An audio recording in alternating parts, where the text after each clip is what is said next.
What happens when the wettest forests in America hide secrets darker than their canopies? The Olympic Peninsula's rainforests receive over 140 inches of rain yearly, creating an otherworldly landscape where reality warps. These 11 true accounts from hikers, researchers, and locals reveal encounters that defy explanation, from phantom voices in ancient trees to time-distorting fog banks. Welcome to Bleak Fears. Drop your location and what time you're watching in the comments below. Don't forget to subscribe for more true horror stories that haunt the Pacific Northwest.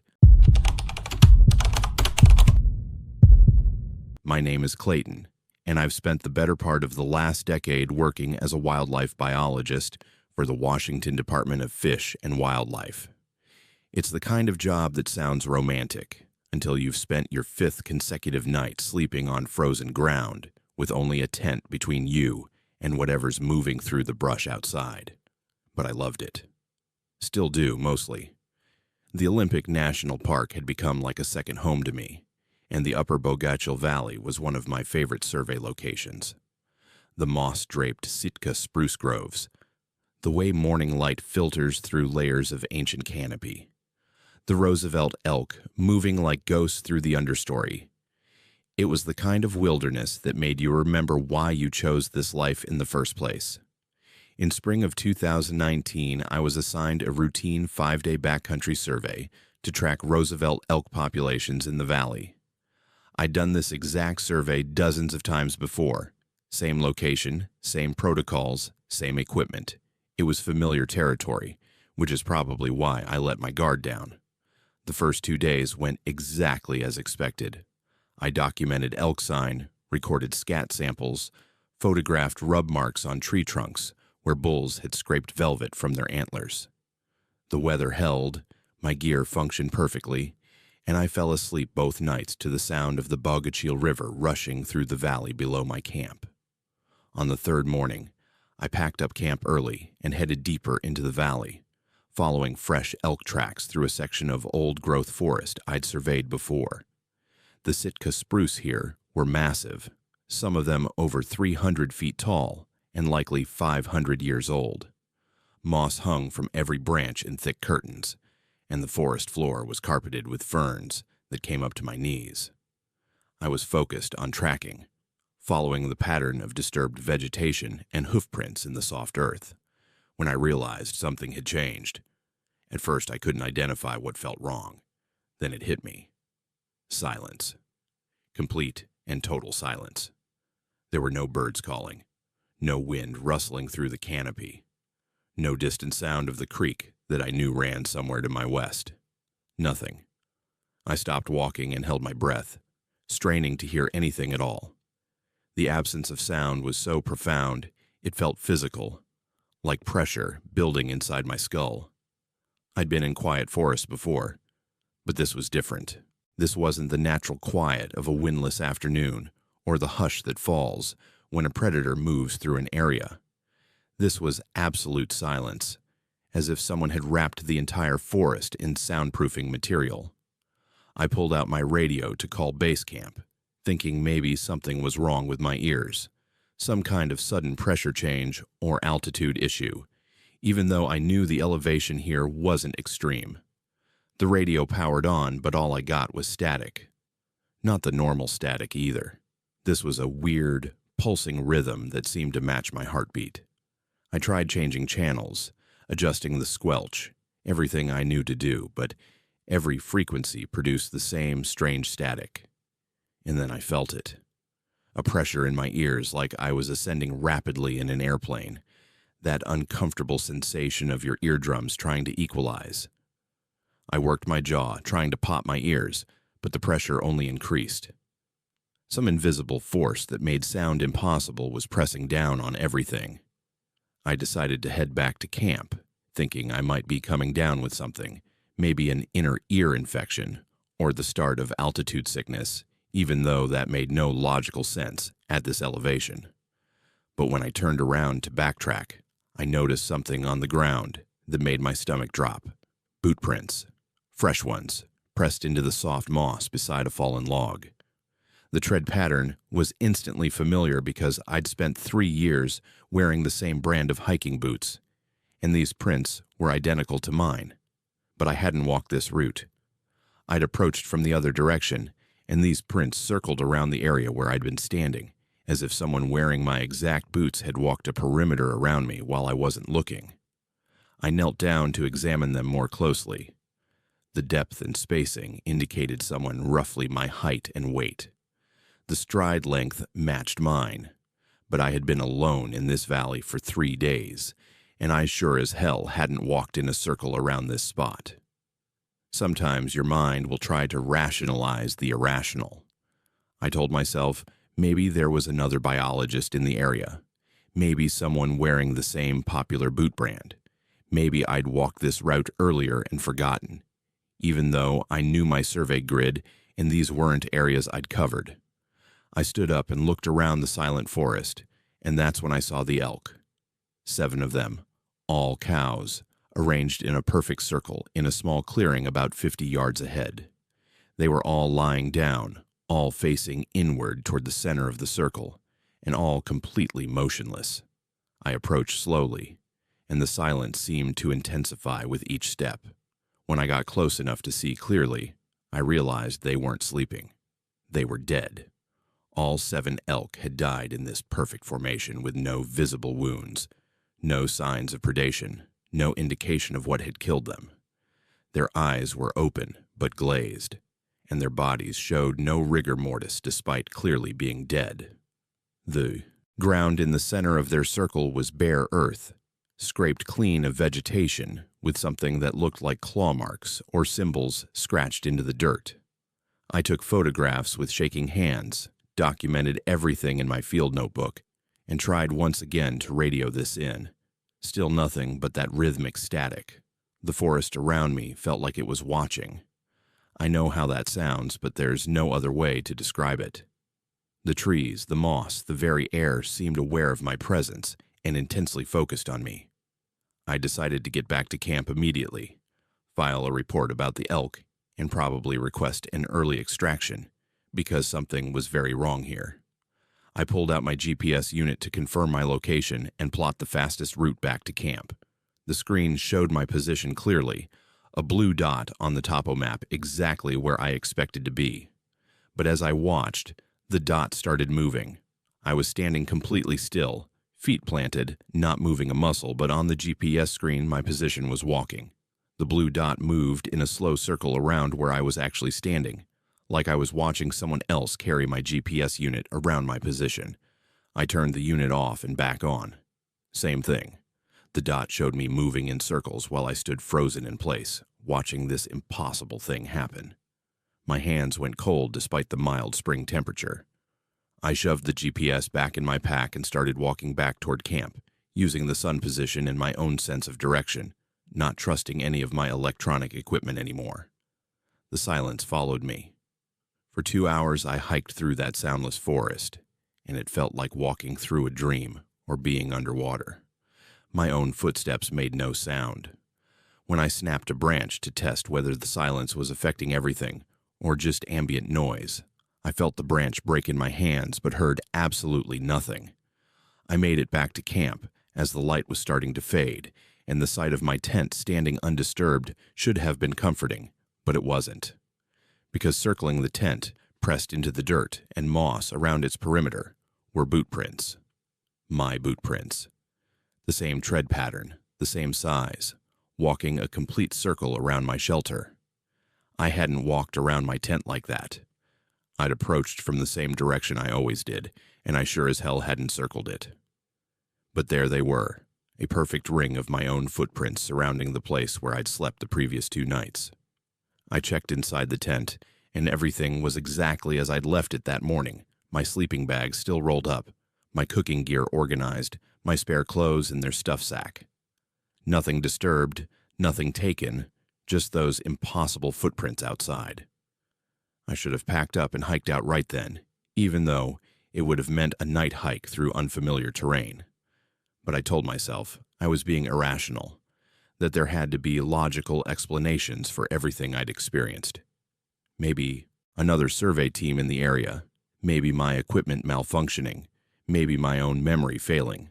I convinced myself to stay one more night, and that decision almost cost me everything. I set up my camp stove to make dinner, and even though I couldn't hear the hiss of the gas or the click of the igniter, the stove lit and heated my food. I ate in that profound silence, watching the forest around me fade into twilight. I checked my GPS one more time before sealing myself in the tent for the night, and the screen showed something that made my blood run cold. My position history for the day was displayed as a track line showing everywhere I'd walked, but the GPS had recorded 2 tracks, 2 separate paths, both supposedly me, moving simultaneously through the forest. One track showed my actual route, the path I'd walked to find the dead elk and back.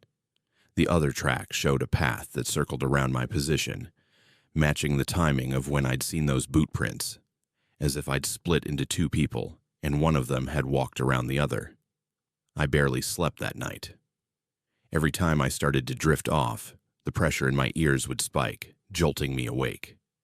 At some point deep in the night, I opened my eyes and saw the tent walls glowing with a faint, diffuse light. Like moonlight, but wrong somehow. Too even and sourceless. I didn't want to look outside, but I couldn't stop myself. I unzipped the tent door slowly, and the silence seemed to intensify as the opening widened. The forest outside was visible in that strange light, every tree and branch rendered in sharp detail despite the darkness. And standing at the tree line, maybe 30 feet from my tent, was a figure. It was completely motionless, facing away from me, standing in a posture that looked almost but not quite human. The proportions were right. The height was right. But something about the way it held itself was wrong. I stared at it for what felt like hours, but was probably only seconds. And then I did something stupid. I shouted. I don't even remember what I said. Something like, "Hey," or "Who's there?" The kind of thing you yell when you encounter another person unexpectedly in the wilderness. The figure turned. It turned to face me, and I saw that it had no features. Where a face should have been, where eyes and nose and mouth should have created a human countenance, there was just darkness. Not shadow, not obscured features, just an absence, a void in the shape of a head. And then it moved. But it didn't move like anything moves. It didn't turn its body and walk. It went backward, gliding into the forest without moving its legs, receding into the trees while still facing me, while that featureless void where its face should be stayed fixed on my position. It moved between the trees without disturbing any branches, without making any sound. Not that I could have heard sound in that silence. And then it was gone, absorbed into the darkness between the ancient Sitkas. I sealed the tent and sat with my back against the far wall until light started to filter through the tent fabric, and I don't think I blinked once during those hours.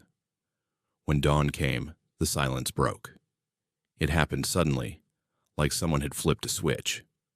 One moment there was nothing, and the next I could hear birds calling, wind moving through the canopy, the distant rush of the river.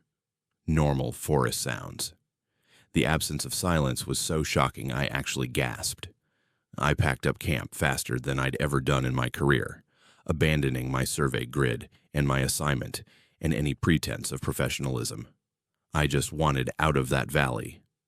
I hiked to the trailhead in record time and drove straight to the ranger station where I filed a report about the dead elk and mentioned, very carefully, that I'd experienced some equipment malfunctions. The rangers sent a team to check on the elk carcasses I'd documented. They found nothing. No bodies, no cleared circle, no scratches in the earth. Just undisturbed forest. When they pulled the data from my GPS unit, they found the same thing I'd seen. 2 position tracks running simultaneously for 18 hours, showing me in 2 places at once. The technical officer tried to explain it as a GPS glitch, satellite interference, something with the firmware. But he couldn't explain why it had recorded accurate elevation data for both positions, or why the duplicate track corresponded exactly with those boot prints I'd photographed, circling my tent and my position. I still work for Fish and Wildlife, but I'll never take another solo assignment. I request a partner for every survey now, even the routine ones, even in areas I know well. My supervisors think I'm being paranoid, but they approve the request because I'm good at my job, and I've never asked for special treatment before this. The worst part isn't even the memory of what happened. It's the auditory hallucinations I get now, what my therapist calls phantom silence events. I'll be standing in my kitchen or walking down a city street, and suddenly all sound will cut out for a few seconds, sometimes a few minutes. It's exactly the same as what I experienced in that forest, the same profound absence of sound, the same pressure in my ears. And during those episodes, I always have the feeling that something is standing just outside my field of vision, watching, waiting. The doctors can't find anything wrong with my hearing, or my ears, or my nervous system, so they've labeled it a psychological response to trauma. Maybe they're right. But I know what I experienced in the upper Bogachiel Valley, and I know those elk died in that circle, even if they were gone when the rangers checked. I know I saw my own GPS track splitting in two, showing me in places I'd never been, and I know that something stood at the edge of my camp and turned to face me with a void where its face should have been. Sometimes late at night, when the phantom silence drops over me and I can't hear anything but my own heartbeat pounding in my ears, I wonder if I'm still in that forest. I wonder if I ever really left, or if what came back to civilization was just the other track, the duplicate me that walked in circles around my position, while the real Clayton stayed behind in that soundless zone, watching himself from the outside, trapped in a place where sound doesn't exist, and your own footprints circle you like a predator. I wonder if that figure I saw walking backward into the trees was trying to show me something, trying to warn me about what happens when you split into two positions at once and only one version makes it home. The Olympic National Park is over 1 million acres of wilderness, most of it never seen by human eyes, most of it operating according to rules we think we understand. But there are places in that park, hidden valleys and old-growth groves, where the rules are different, where silence isn't just the absence of sound but a presence in itself, something that can hold you and change you and maybe not let you go completely. I still get calls sometimes from the Park Service, asking if I'd be available for a survey in the upper Bogachiel Valley. They say the Roosevelt elk populations need monitoring, say they value my experience in that terrain. I always decline, because some places in the forest don't want to be studied. Some places in the forest study you back. My name is Brielle, and I was 27 years old when I stopped believing that trees were just trees. I was a graduate student in forest ecology at the University of Washington, deep into my third year of research on mycorrhizal networks in temperate rainforests. If you don't know what that means, it's essentially studying how fungi connect tree roots underground, creating communication systems that scientists sometimes call the wood wide web. My thesis focused specifically on how big leaf maples in the Quinault rainforest formed these fungal partnerships, and I'd secured a small research grant that included access to a cabin on the North Shore research site for 2 weeks in October 2021. I was excited. This was the kind of fieldwork that had drawn me to ecology in the first place, the chance to spend time alone in one of the most biodiverse temperate rainforests on Earth, collecting samples and data that would hopefully contribute something meaningful to our understanding of forest ecosystems. The research cabin was small but functional, basically a wooden box with a cot, a desk, a propane stove, and enough space to store my equipment. It sat in a clearing surrounded by massive big-leaf maples, some of them over 100 feet tall with trunks 6 feet in diameter. The Quinault Valley is famous for its giant trees, receiving an average of 17 feet of rain per year, and the maples here grow to sizes you don't see anywhere else. Their bark is covered in thick moss, and ferns actually grow from their branches, creating these hanging gardens high up in the canopy. It's beautiful in a primordial way, like stepping into a world that existed before humans. I arrived on a Friday afternoon, unloaded my equipment, and spent the first evening organizing my sampling protocols and labeling collection bags. The next morning I started work, moving through the maple grove with my field notebook, GPS unit, and collection kit, taking bark samples and soil cores to analyze the fungal communities present at each tree. The work was methodical and peaceful. I'd mark a tree, photograph it, take measurements of its diameter and height, then carefully remove small bark samples and dig shallow soil cores around its root zone. Each sample went into a labeled bag with GPS coordinates noted. By the end of the first day, I'd sampled 15 trees and felt good about my progress. That evening, as the light started to fade and I was finishing up at a particularly massive maple near the edge of my study area, I noticed something odd. The tree seemed to be moving, not swaying in wind. There wasn't any wind, but expanding and contracting very slightly, like it was breathing. I watched it for a moment, trying to figure out what I was seeing. The trunk appeared to grow wider for a few seconds, then narrow again in a slow, rhythmic pattern. I stepped closer and put my hand on the bark. I couldn't feel any movement, and when I stepped back and looked again, the tree seemed perfectly still. I chalked it up to exhaustion and the fading light playing tricks with my depth perception. I'd been working for 10 hours straight, staring at tree bark and digging in soil. Of course, my eyes were tired. Back at the cabin, I made dinner and recorded my field notes on my audio recorder, a habit I'd developed because it was faster than writing everything out. I spoke into the small device for about 20 minutes, describing the day's sampling locations, any notable observations about bark texture or moss coverage, preliminary thoughts about fungal diversity based on what I'd seen in the soil cores. Routine stuff. After I finished, I played back the recording to make sure it had captured everything clearly. That's when I heard it. Underneath my voice, barely audible but definitely there, was a sound like heavy breathing. Not my breathing, which you could hear normally on the recording when I paused or took a breath between sentences. This was something else, a deep rhythmic inhalation and exhalation that ran continuously under my narration. I rewound and played it again. The breathing was there, consistent and steady, like someone standing very close to the recorder, breathing deeply. But I'd been alone in the cabin when I made the recording. I checked the device, thinking maybe there was some kind of technical malfunction, some feedback loop picking up ambient noise. But the recorder was working fine, and when I made a new test recording, there was no breathing sound at all. I told myself it was probably just wind noise or some acoustic artifact from the cabin's walls, even though I knew that didn't make sense.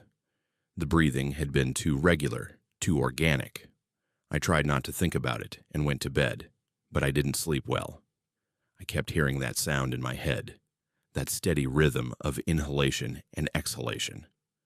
The next morning, I went out early to continue sampling, and that's when I found the first sign that something was genuinely wrong. I'd planted small wooden stakes at each sampling location the previous day, standard practice for marking sites you plan to revisit. When I returned to my first sampling cluster, the stakes had been moved, not knocked over by animals or displaced by weather, but pulled up and replanted in a different pattern. Instead of the rough grid I'd created marking trees about 10 meters apart, the stakes now formed a shape that looked disturbingly organic. It took me a minute to recognize what I was looking at, but when I did, my stomach tightened. The stakes formed a pattern that resembled lungs, two branching structures connected at a central point, almost exactly like the anatomical diagrams I'd studied in undergraduate biology. I pulled out my GPS and checked the coordinates I'd recorded for each stake. According to my data, the stakes should have been in their original grid positions, but here they were, rearranged into this lung pattern. I documented it with photographs, then replanted the stakes where they belonged, and continued with my sampling schedule, trying to focus on the work. But I couldn't shake the feeling that something was watching me from the trees. That afternoon, I returned to the cabin early because I wasn't feeling well, lightheaded and slightly nauseous, probably from not eating enough breakfast. I noticed condensation on the inside of the cabin's windows, which was normal given the humidity levels in the rainforest. But as I sat at my desk reviewing my notes, I realized the condensation was forming and evaporating in a pattern. Droplets would appear, run down the glass, and then disappear, only to form again a few seconds later. It was rhythmic. It matched the breathing I'd heard on my audio recording. I watched the windows for several minutes, and the pattern never varied. Form, run, evaporate. Form, run, evaporate, like the cabin itself was breathing. That's when I noticed you can't see the forest when it's inside your lungs.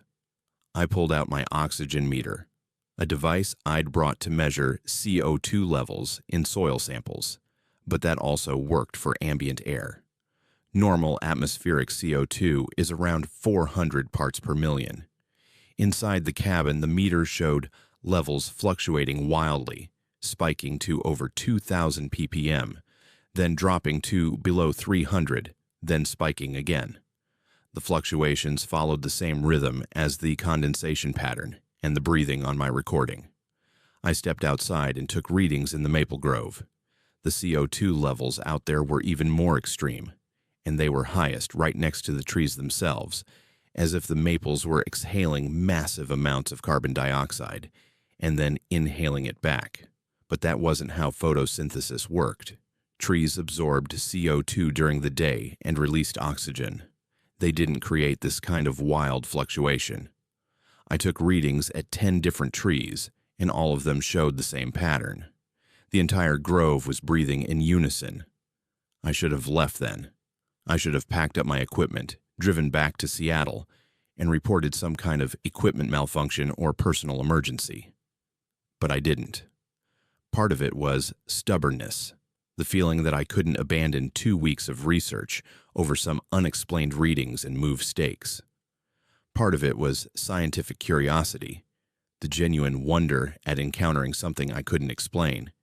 And part of it, though I didn't want to admit this, was a creeping sense that the forest wouldn't let me leave. That last part sounds irrational, but it's what I felt. The trees seemed aware of my presence now, and that awareness felt focused and intentional. That night, I barely slept. I lay on the cot listening to the cabin creak and shift, and I swear I could hear that breathing sound everywhere, not just on my audio recorder, but in the walls themselves, in the floor, in the air. At some point deep in the night, I got up to check the windows and saw that the condensation had formed words. Not clear letters, but shapes in the moisture that approximated language. The word looked like breathe, or maybe leave. I couldn't tell which. I wiped the window clean with my sleeve, but the condensation reformed immediately, creating the same word shape. The next morning, I checked my sampling stakes again and found them rearranged once more, this time forming a pattern that looked like root systems, branching structures spreading out from central points. Every single stake had been moved, and the pattern was too complex, too deliberately organized to be random. I decided I would finish just 2 more days of sampling and then leave early. I didn't need the full 2 weeks. I could work with the data I had, but when I tried to pack up some of my equipment that afternoon, I found that my research files on my laptop had been corrupted. Not all of them, just the ones from the previous 3 days. Photos, field notes, GPS coordinates, everything I'd recorded in the Kino Grove was gone, replaced with blank files. My backup drive showed the same thing. The data had been deleted and not corrupted in a way that suggested hard drive failure. The files had been deliberately erased, overwritten with zeros. I still had my handwritten notes and my physical samples, but all the digital records were gone. 14 hours of work just vanished. That's when the fear really set in. A cold, sharp understanding that I was not dealing with equipment malfunctions or coincidences. Something in that maple grove was responding to my presence, and it didn't want me documenting what was there. I decided to leave immediately. Forget the remaining days. Forget trying to salvage the research. I started packing my equipment in the late afternoon, working quickly, shoving things into bags without my usual care for organization. I would come back for anything I forgot. I just needed to get out. But I didn't make it out. On my final night at the cabin, something happened that I still can't fully remember. And what I do remember doesn't make sense. I went to bed fully clothed, planning to leave at first light. I lay on the cot with my eyes open, too afraid to sleep, listening to that breathing sound that now seemed to come from everywhere at once. At some point, I realized I was holding my breath. Not consciously, not intentionally, but I simply couldn't inhale. It wasn't like choking or suffocating. My throat wasn't blocked. My lungs weren't struggling. It was like the air itself had become unavailable, like something else was breathing it, and there wasn't any left for me. I sat up in panic and looked out the cabin window. The maple grove was glowing, not brightly, but with a faint bioluminescent quality that outlined every tree, every branch, every piece of moss. The trees were expanding and contracting, their trunks visibly breathing now, bark splitting and resealing with each breath, and the glow pulsed in rhythm with their movement. I tried to stand, tried to run to the door, but I couldn't move. Something held me in place, not physically restraining me, but applying a pressure that matched the breathing rhythm, pushing against me when the trees exhaled, pulling at me when they inhaled. I was stuck in the breathing cycle of the forest itself, unable to break free. Through the window, I watched the massive maples grow larger with each breath, their trunks expanding to impossible widths, their branches reaching further into the sky. Moss glowed brighter. Ferns on the branches unfurled and curled in rhythm, and I still couldn't breathe. My lungs burned. My vision started to narrow, and the last thing I remember before losing consciousness was the feeling that the trees were satisfied, like they'd finally gotten what they wanted.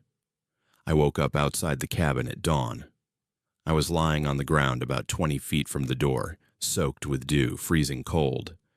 I had no memory of how I'd gotten there, no memory of leaving the cabin or walking outside. Inside, my equipment was scattered, but my physical samples and handwritten notes were intact. Everything else, all my digital data, was gone.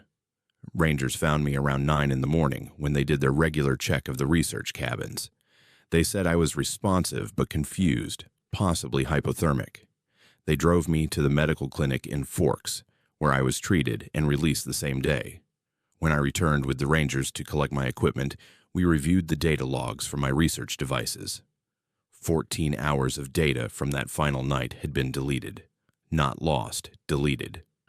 The files showed modification dates and deletion timestamps all clustered around 3 in the morning, the time I would have been unconscious outside. The Rangers suggested equipment failure or possibly that I'd sleepwalked and accidentally deleted files in a confused state. But I knew better. Those files had been deliberately erased by something that didn't want its breathing documented. I changed my thesis topic when I got back to Seattle, switched to urban forestry, focusing on street trees in the city, trees that were planted and managed and definitely not aware. I couldn't go back to the Kino rainforest. I couldn't be around big leaf maples anywhere, not even the small ones planted in parks, because whenever I'm near them, I feel it again. That awareness, that focused attention from something that isn't quite alive in the way we understand life, but also isn't just a plant growing according to biological processes. I feel them watching me breathe. Sometimes at night, I still wake up unable to inhale, held in place by that same pressure I felt in the cabin, stuck in a breathing rhythm that isn't mine. It passes after a few seconds, but it always comes back. My doctors say it's panic attacks, a psychological response to trauma. Maybe they're right. But I know what I experienced in that maple grove, and I know those trees were breathing with intention, with consciousness, with something that recognized me as an intrusion and responded accordingly. I've done some research since then, quiet research I haven't shared with anyone at the university. I've found reports going back decades of researchers experiencing unusual phenomena in the Quinault Valley, particularly in areas with large concentrations of big-leaf maples. Disappearances, memory gaps, equipment failures, always in the same groves. There's a pattern there, a history of the forest responding to human presence in ways that suggest it's more than just an ecosystem. Maybe the mycorrhizal networks I was studying are more sophisticated than we understand, creating not just communication systems, but actual consciousness distributed through millions of fungal threads connecting thousands of trees. Maybe the maples and Quinault have been linked for so long, breathing together, sharing resources through underground networks for centuries, that they've become something more than individual organisms. Maybe they've become aware. I don't have proof, and I'm not planning to go back and get any. My thesis advisor thinks I had a breakdown from stress and isolation. My parents think I should take a break from graduate school, but I know what happened to me in that research cabin, and I know those trees are still there, still breathing in rhythm, still watching for the next person who comes to study them. If you ever visit the Quinault Rainforest, if you walk through those groves of massive big-leaf maples with their moss-covered trunks and fern-draped branches, pay attention to your breathing. Notice if the rhythm changes. Notice if you start holding your breath without meaning to. And if the trees start to glow at dusk, if you hear that steady sound of inhalation and exhalation coming from the forest itself, leave immediately. Don't stop to take photos. Don't try to document it. Just leave. Because some things in nature don't want to be studied. Some things in nature study you back. And the trees in Quinault, they're always breathing. They're always watching. And they remember everyone who's tried to understand them. My name is Cohen, and I come from 3 generations of timber fallers who've worked the forests around Olympic National Park since the 1950s. My grandfather started the family business.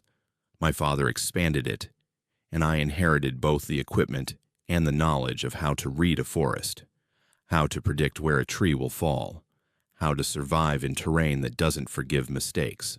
By February 2018, I'd been falling timber for 20 years, mostly working private forest land adjacent to the national forest, clearing blowdowns after storms, selective harvesting on managed plots. It was solo work, which suited me fine. I'd rather trust my own judgment than coordinate with a crew, and after 2 decades in the woods, I knew what I was doing. Or at least I thought I did, until the day my radio started receiving transmissions from people who'd been dead for 36 years. The winter storm that came through in early February had been brutal. Winds over 70 miles per hour that knocked down hundreds of trees across the region.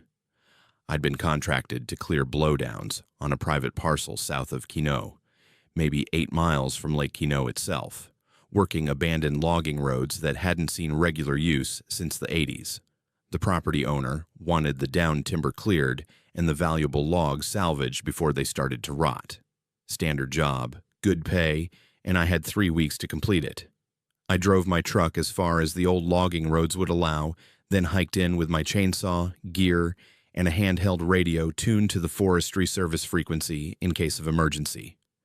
The roads back here were overgrown, barely visible under decades of moss and fern growth, but you could still make out the gravel base and the drainage ditches if you knew what to look for. I'd worked this general area before, though never this specific parcel, and something about it felt familiar in a way I couldn't quite place. I spent the first 2 days surveying the damage and marking trees for cutting, working methodically through the blowdown field. The storm had created a tangle of fallen Douglas fir and western hemlock, some of them over 200 feet long, lying across each other in chaotic patterns that required careful planning to dismantle safely. On the 3rd day, I started cutting, working from the outside of the tangle inward, always aware of tension in the logs and the risk of something shifting unexpectedly. Around midday, I stopped for lunch and turned on my radio to check the weather forecast. That's when I first heard the voices. The radio crackled with static, then cleared to reveal what sounded like dispatcher chatter from a logging operation. A woman's voice calling out coordinates and tree counts, men responding with acknowledgments and status updates. Normal logging communication, except for two problems.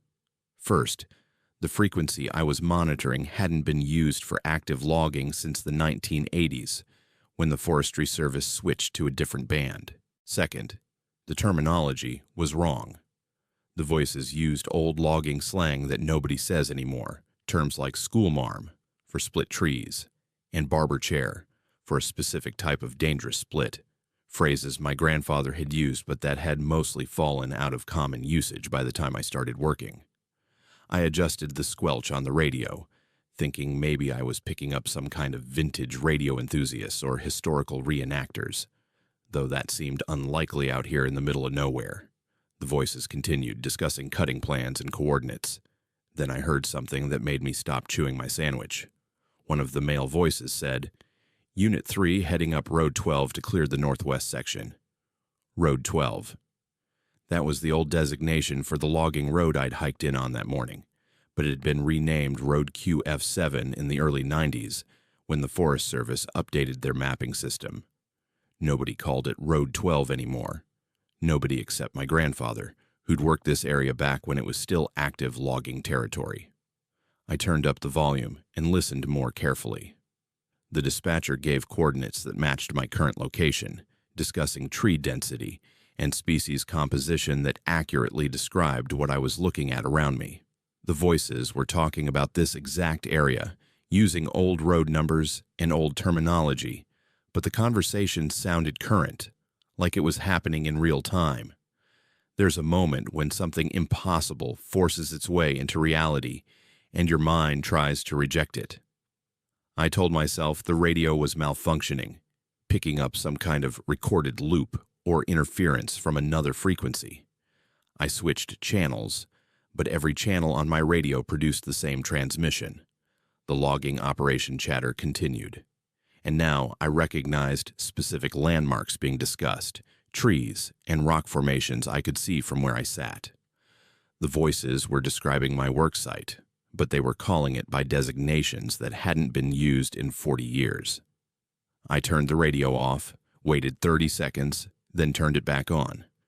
The transmission was still there, mid-conversation, the dispatcher assigning new coordinates to various units, and then I heard my location called out. Unit 5, we're showing you stationary at the junction of Road 12 and the spur. Confirm your status. There was no Unit 5. There was only me, sitting alone at the junction of what used to be called Road 12 and an overgrown spur road. But somehow, these phantom voices knew exactly where I was. I stood up and looked around the forest, half expecting to see a logging crew materialize out of the trees, but there was nothing except the usual rainforest understory, the moss-covered trunks, and the dripping ferns. The radio crackled again. Unit 5, confirm status. We don't have your transponder signal. I didn't respond. I wasn't Unit 5. I wasn't part of whatever operation these voices thought they were running, but as I stood there with the radio in my hand, it occurred to me that maybe I should explore this area more thoroughly, see if there was an actual logging operation nearby that somehow I'd missed during my initial survey. I hiked up the old spur road, following it deeper into the forest, and after about half a mile, I found something that shouldn't have been there. A logging camp. Not an active camp, but a faded, rusted remnant of one, tucked into a clearing that was now overgrown with alders and salmonberry bushes. There were the remains of a trailer that must have served as an office, a fuel tank on its side with the paint peeling off, and several pieces of equipment so rusted and weathered they were barely recognizable. But I did recognize them. I'd seen them before in photographs my grandfather kept in his shop, pictures from his logging days in the 60s and 70s. This equipment matched what was in those photos, the same models of cable yarding equipment, the same style of ancient chainsaw sitting on what remained of a workbench. The camp had clearly been abandoned for decades, but something about finding it here, in this exact location where the phantom radio voices were discussing logging operations, made my skin crawl. I walked through the camp slowly, noting details. The trailer door was half open, hanging on rusted hinges. Inside, I could see a calendar on the wall, too faded to read the date, but visible enough to see it was from the 1980s based on the style. There were tin coffee cups on a makeshift table, a jacket hanging on a hook, all of it covered in decades of dust and moss. This camp had been abandoned suddenly, it looked like, with personal items left behind as if the workers expected to return. I pulled out my phone to take photos, but my phone showed no signal, which wasn't surprising this deep in the forest. I took pictures anyway for documentation, then returned to where I'd left my gear. The radio was still transmitting that logging chatter, and as I listened, I heard something that made my hands go cold. Widowmaker, at your 2 o'clock, Unit 5. Advise immediate retreat. I looked up and to my right. 30 feet above me, a dead branch the size of my leg had broken free from a hemlock and was falling directly toward my position. I dove left without thinking, and the branch crashed into the ground exactly where I'd been standing 2 seconds earlier. A widowmaker is logger slang for a dead tree or branch that falls without warning, called that because it's killed enough loggers over the years to leave behind a lot of widows. They're one of the most dangerous hazards in the timber industry, and experienced fallers develop an instinct for spotting them. But I hadn't seen this one. The radio voice had warned me with perfect timing and perfect accuracy. I got to my feet, breathing hard, and stared at the fallen branch, then up at the tree it had come from. The break was fresh, sap still bleeding from where the branch had snapped. That branch had been ready to fall, and somehow the voice on the radio had known it was there and known exactly when it would drop. Unit 5, confirm you're clear, the radio voice said. I grabbed the radio and keyed the mic without thinking. I'm clear, I said. How did you see that? Static. Then a different voice, male, older. We see everything that happens on Road 12, son. We've been working this site for a long time. The way he said, a long time, made it sound like an understatement. I released the mic and just listened. The logging chatter continued, but now it felt directed at me specifically, like the phantom crew was monitoring my position and my safety. Over the next hour, it happened 3 more times. The radio warned me about hazards, always seconds before they occurred, always with perfect accuracy. Tension in that log at your 10 o'clock, Unit 5. It's going to roll. And it did. A massive hemlock log shifting as the tree underneath it settled, rolling toward me fast enough that I had to scramble over another log to get clear. Wind gusts coming from the northwest, 80 seconds. And 80 seconds later, a powerful gust tore through the canopy, sending branches and debris falling around me. Each time the warning was accurate, and each time it kept me safe. I should have been grateful, but instead I felt watched, monitored by something that could see the forest in ways I couldn't. I decided to investigate the old camp again, see if I could find any records or documentation that would explain what had happened there. When I returned to the clearing, I noticed something I'd missed on my first visit. Fresh chainsaw cuts. Several trees near the camp showed recent cutting, the wounds still bleeding sap, the cuts made with a technique, and saw a pattern that looked old-fashioned. I examined them closely. The kerf width and chain spacing indicated a saw model that hadn't been manufactured since the early 1980s, before modern chainsaws standardized their chain pitch and bar design. These cuts were fresh, maybe a day or 2 old, but they'd been made with equipment that shouldn't exist anymore. I followed the cutting pattern and found more trees marked with old-style cuts, all of them oozing fresh sap, all of them showing work that was recent but performed with obsolete tools. Someone or something had been logging this area using 40-year-old equipment and 40-year-old techniques, and they'd been doing it recently. The radio crackled again. Unit 5, you need to clear the area. Weather's turning, and we've got instability in the north section. I looked at the sky. It was clear, typical February overcast, but no sign of a storm. Repeat. Clear the area now. We're seeing pressure drops that indicate high wind incoming.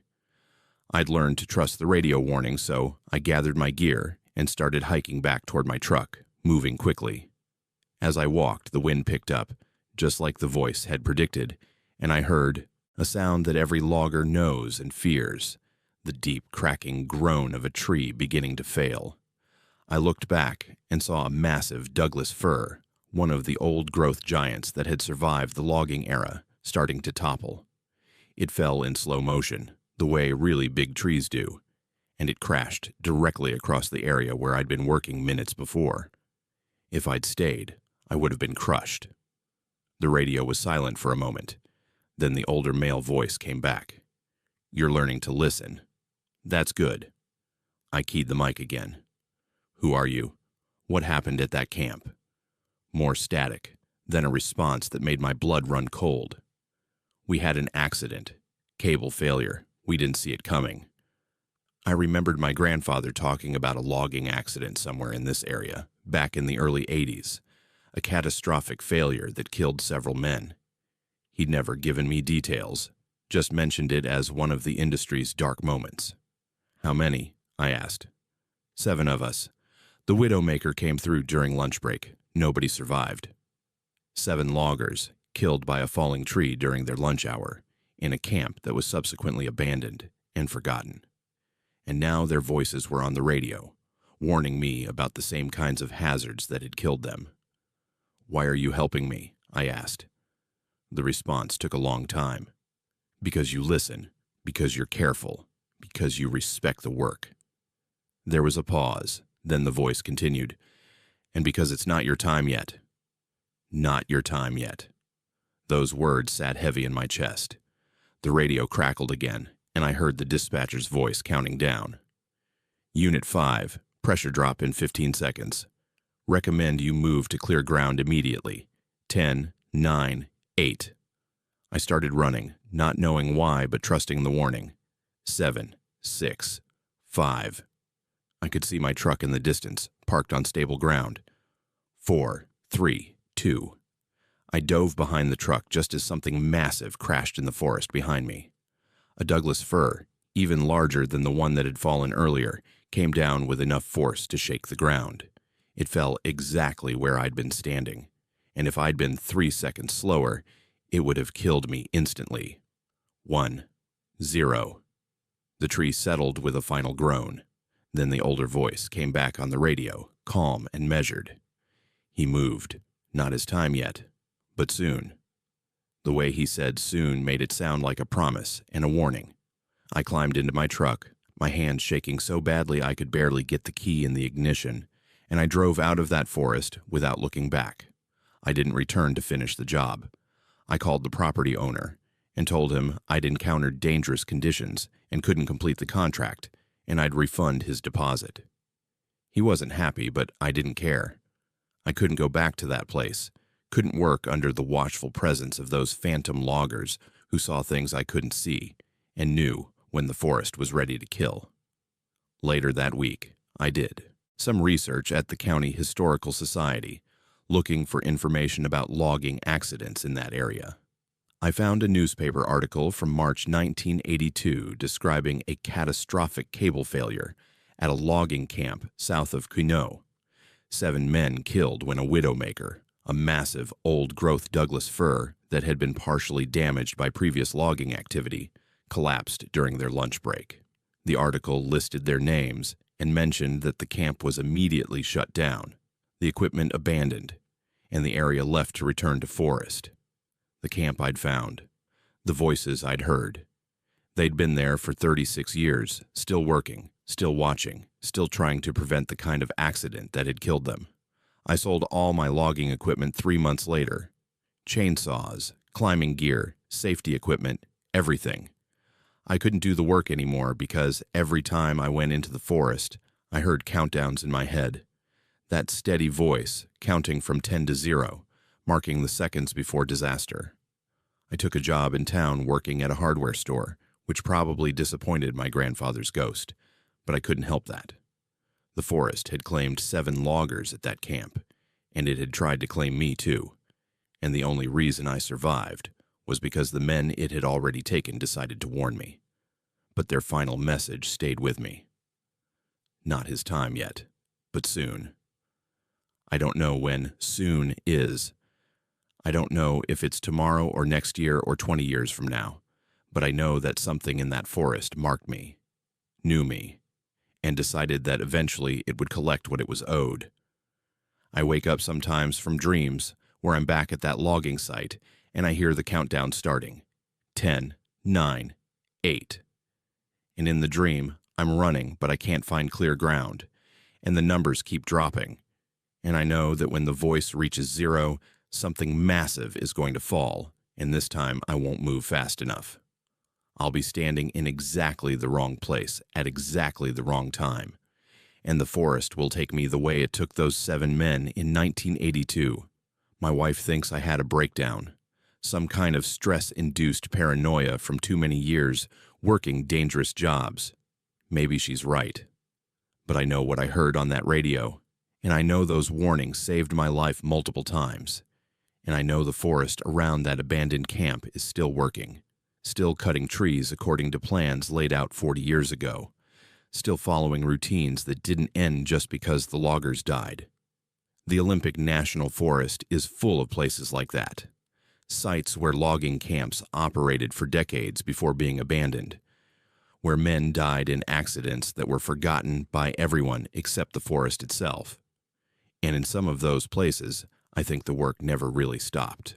The crews are still there, still logging, still warning anyone who will listen about the widowmakers and the pressure drops and the moments when a massive tree decides it's ready to fall. I'm just glad I was listening that day, and I'm terrified that someday I won't hear the countdown in time, or I'll be standing in a place where there's no clear ground to run to, and the voice will reach 0, and I'll understand why they said soon with such certainty.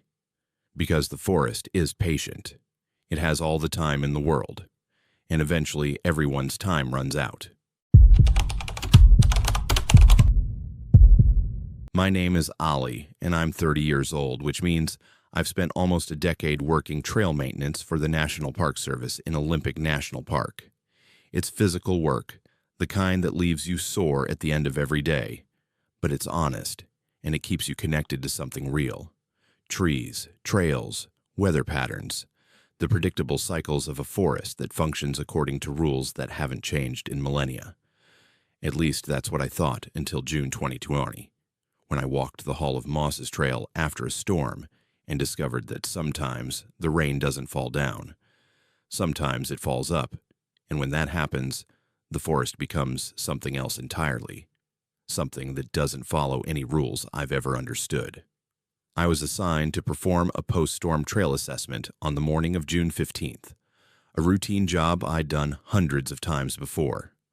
A weather system had moved through the previous night, dropping over 8 inches of rain on the Hoh Rainforest, which is substantial even for a place that averages 12 to 14 feet of precipitation annually.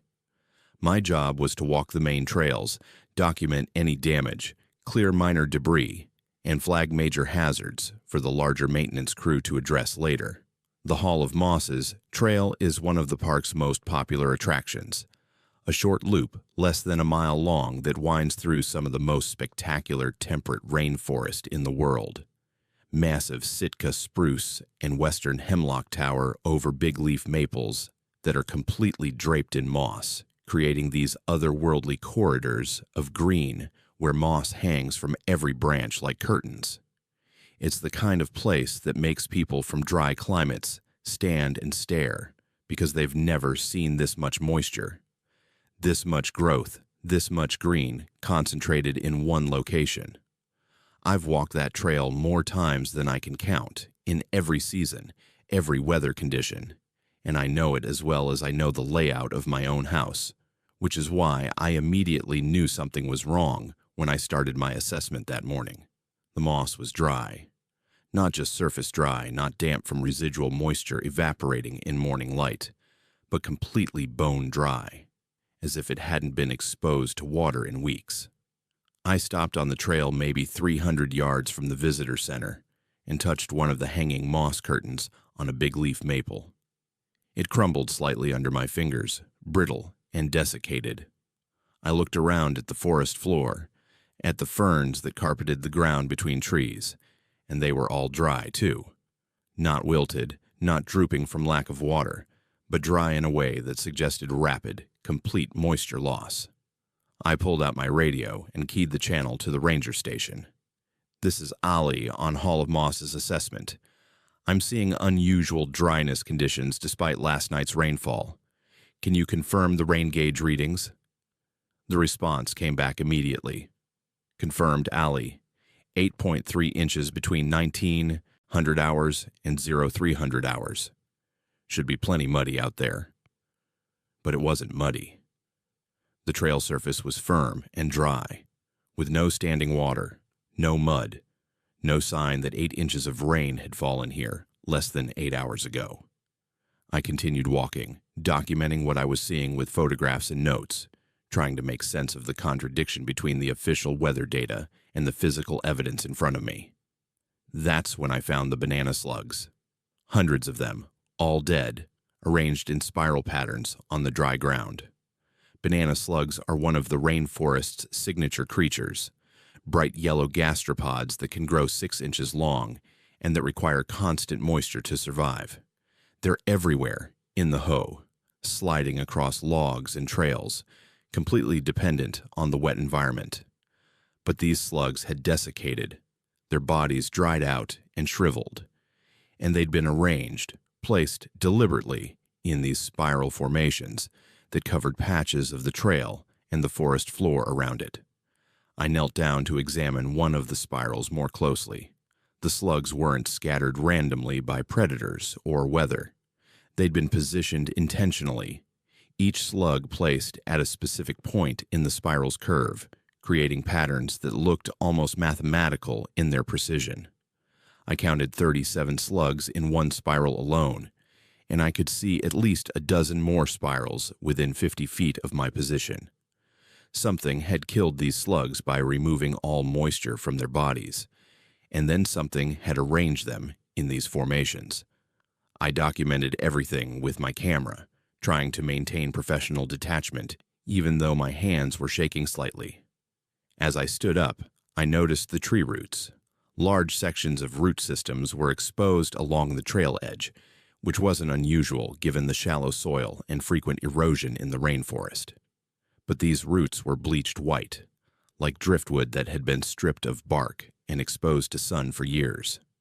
They looked mummified, completely dehydrated, as if something had pulled every drop of moisture out of the wood itself. I touched one, and it crumbled under light pressure, turning to powder. These were roots from living trees that were still standing with green canopies above me. But their root systems had been drained of all moisture and were disintegrating. Water is the defining characteristic of a temperate rainforest. Everything here exists in relationship to moisture, to the constant cycle of rain and fog and mist that keeps the ecosystem functioning. Without water, this forest couldn't exist. So what I was seeing shouldn't have been possible. The trees should have been saturated from 8 inches of rain. The moss should have been dripping. The slugs should have been thriving. Instead, everything was dry in a way that suggested not just lack of rain, but active removal of moisture, as if something had extracted water from the forest itself. I continued along the trail, and that's when I started hearing it. Rain. The unmistakable sound of rain falling on leaves and moss. That soft pattering rhythm that's so constant in the hoe that you stop noticing it after a while. But I was noticing it now because I could hear it all around me, getting louder as I walked deeper into the forest. I could smell it too, that distinctive scent of rain on vegetation, clean and slightly mineral. But nothing was wet. I looked up through the canopy, expecting to see clouds, but the sky visible through the breaks in the tree cover was clear. Patches of blue sky, morning sunlight filtering through, no sign of precipitation. Yet the sound of rain continued, growing more intense, and the smell of it filled my nostrils. I stopped walking and just stood there, trying to understand what my senses were telling me. I could hear rain falling, I could smell rain, but I couldn't see rain, and nothing around me was getting wet. I reached out to touch the moss on a nearby tree, and it was still dry and brittle. The forest floor was still firm and dusty, but the sound of rain was now so loud it was like standing under a downpour, and I swear I could feel the humidity that should accompany that much precipitation. Except there was no humidity. The air was dry, almost arid, completely wrong for the hoe in any season, but especially wrong after supposedly receiving 8 inches of rain. I pulled out my water bottles from my belt pack, thinking I should drink something, because I was obviously experiencing some kind of sensory confusion, maybe dehydration or heat exhaustion, even though the temperature was mild. As I unscrewed the cap on the first bottle, I watched the water level drop. Not pouring out, not leaking, but decreasing as if something was drinking it from inside the bottle. I held it up to eye level and watched water drain upward, flowing against gravity, pulled toward the bottle's opening and then disappearing into the air. Within 10 seconds, a full 20-ounce bottle was completely empty.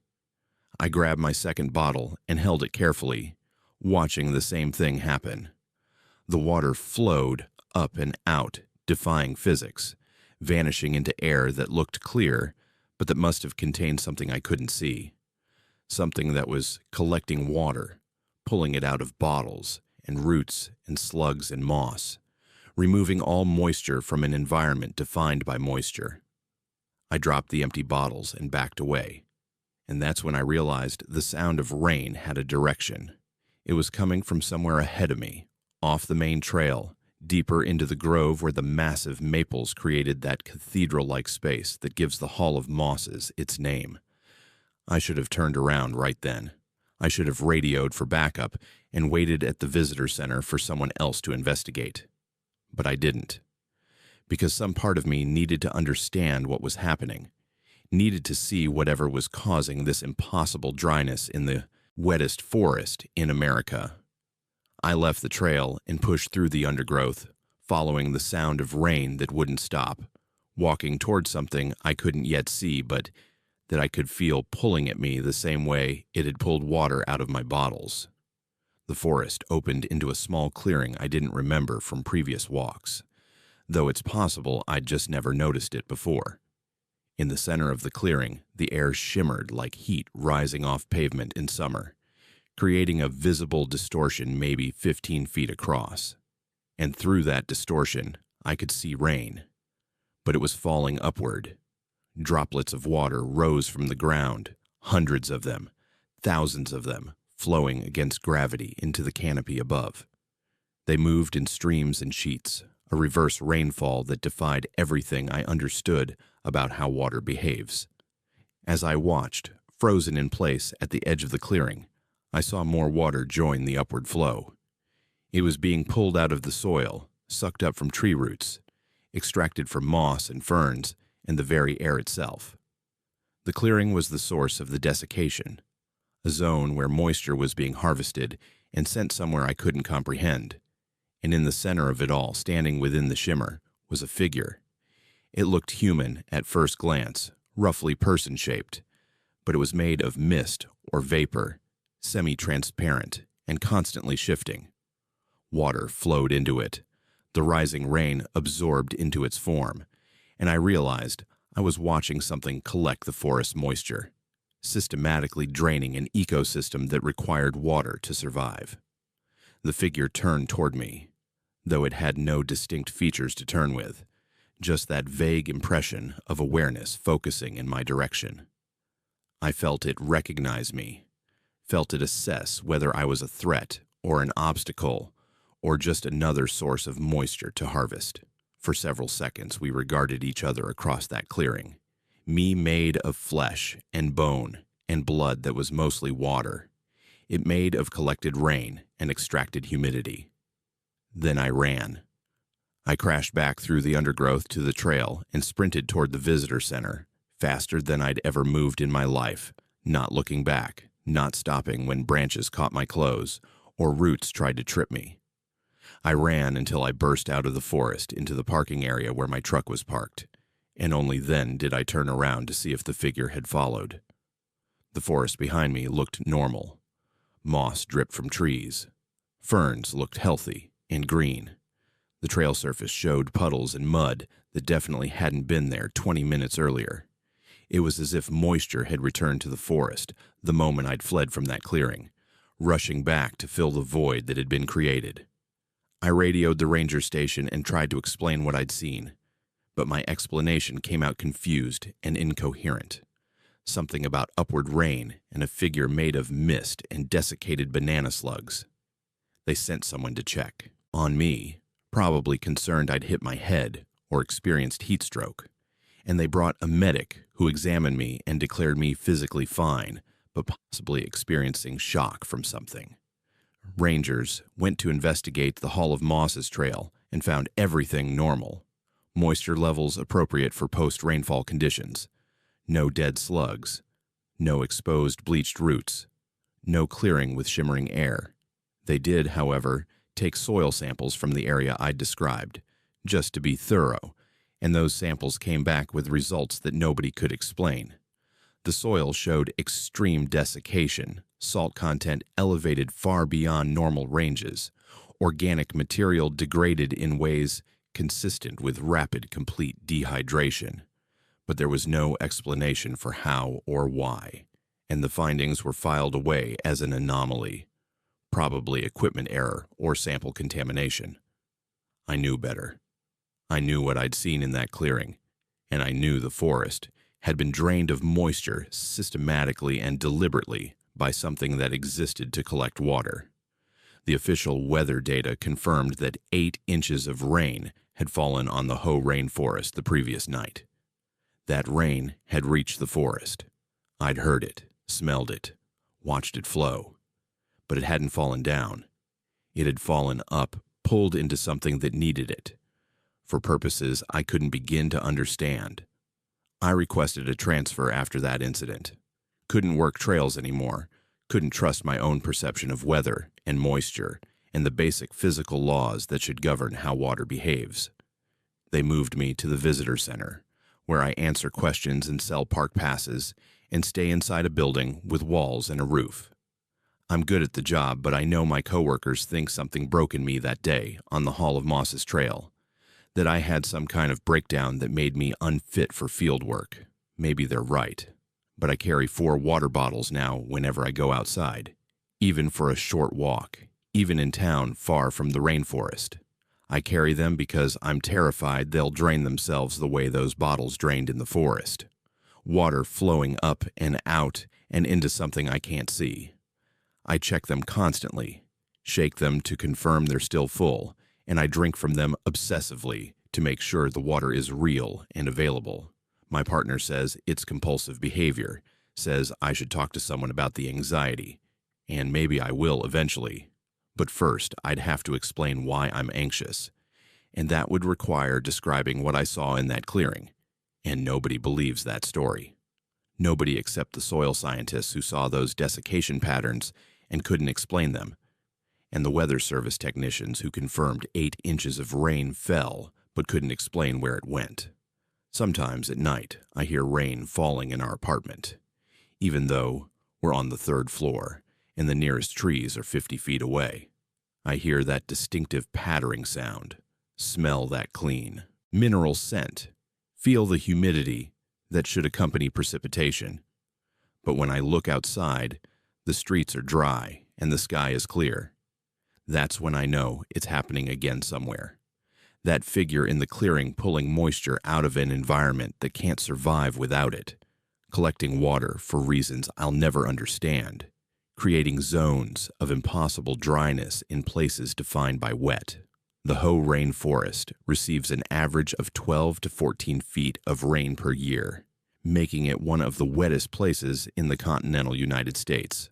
But I know now that not all of that rain reaches the ground. Some of it falls up, pulled into something that exists between the spaces we can see, something that harvests moisture from one of Earth's most water-saturated ecosystems. I saw it once, and I ran, and I've been running ever since in my head, even though I work in a building now and never walk trails anymore. Because you can't trust water when you've seen it flow the wrong direction. You can't trust rain when you've watched it rise. And you can't trust a forest that should be dripping wet, but has been drained bone dry by something that collects and never stops collecting until there's nothing left to take. My name is Caden, and for 15 years, I made my living as a freelance outdoor photographer, specializing in wilderness landscapes and old-growth forests. It was work that took me to remote places most people never see, places where the only trails are game paths, and the only sounds are wind and water, and the occasional crack of a falling branch. I loved the solitude, loved the challenge of capturing images that showed forests not as scenic backdrops, but as living systems with their own ancient rhythms. In August 2022, I secured permits for 2 weeks of primitive camping in the Rainforest, one of the most remote sections of Olympic National Park.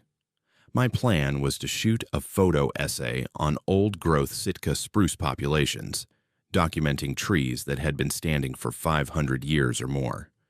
I'd spent months planning the route, studying topographic maps, identifying locations where the largest trees were concentrated.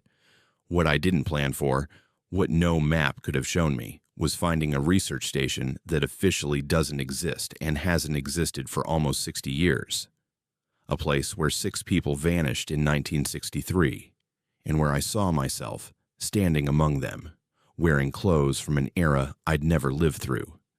The Queets Valley is spectacularly isolated, accessible only by a rough road that ends at a small campground, with the rest of the drainage protected as designated wilderness.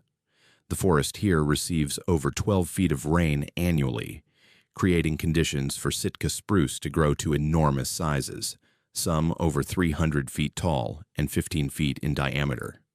I started my trip on August 10th, hiking in with 50 pounds of camera gear, camping equipment, and 2 weeks of food. The first 3 days went perfectly. I found stands of ancient spruce that exceeded my expectations, trees so massive they created their own weather patterns, their canopies so high overhead they seemed to merge with the clouds. I shot hundreds of images, working in the soft light of dawn and dusk, capturing the interplay of moss and bark and filtered sunlight. On the 4th day, I decided to explore off-trail, following a ridgeline that my map showed as undifferentiated forest, but that I thought might offer interesting perspectives. I'd been hiking for maybe 3 hours, GPS tracking my position, when I came down off the ridge into a small valley and found the research station. It sat in a clearing that looked natural, surrounded by old-growth spruce and hemlock. A small wooden structure, maybe 30 feet long and 15 feet wide, with a peaked roof and several windows. The wood was weathered gray but structurally sound, no obvious rot or collapse, and there was a sign above the door that made me stop and stare. USFS Research Station 7, Esther, 1961. I pulled out my maps and checked them against my GPS position. There was no research station marked anywhere in this area. I'd reviewed Park Service records before the trip, looking at historical sites and abandoned structures, and I'd found no mention of any USFS facility in the Queets drainage. Yet, here it was, sitting in front of me like it had every right to be there, complete with an official government sign declaring its establishment date. I approached carefully, photographing the exterior from multiple angles, documenting the building's condition and the clearing around it.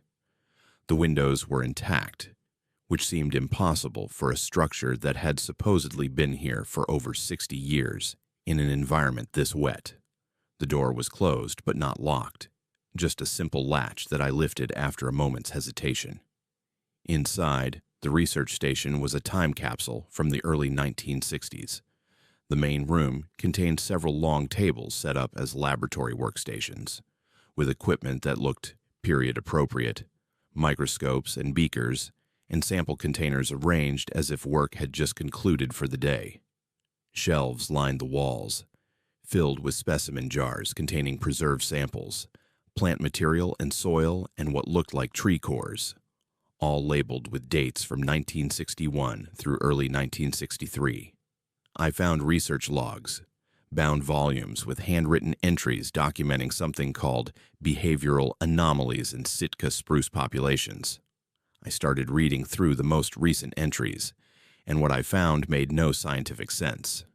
The researchers were describing trees that moved when not observed, trees that appeared in different locations than where they'd been mapped the previous day, trees that showed growth patterns inconsistent with their age. The entries grew increasingly concerned over time, noting that the anomalies were becoming more frequent and more pronounced. The final entry was dated March 15, 1963, and it ended mid-sentence. Observed displacement of specimen SSP-40-7 by approximately 15 meters overnight.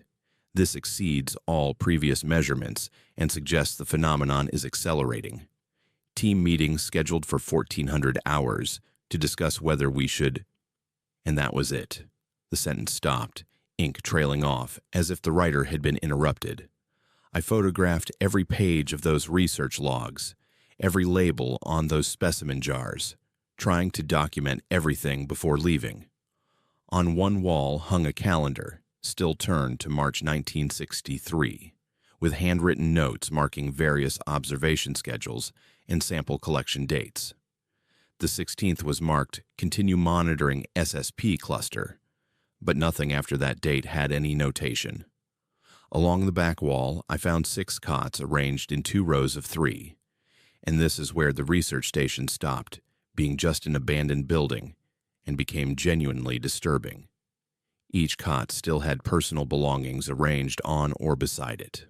Photographs in frames showing families and children, books with bookmarks still in place, eyeglasses folded neatly on small tables, even cigarettes in packs that predated health warnings.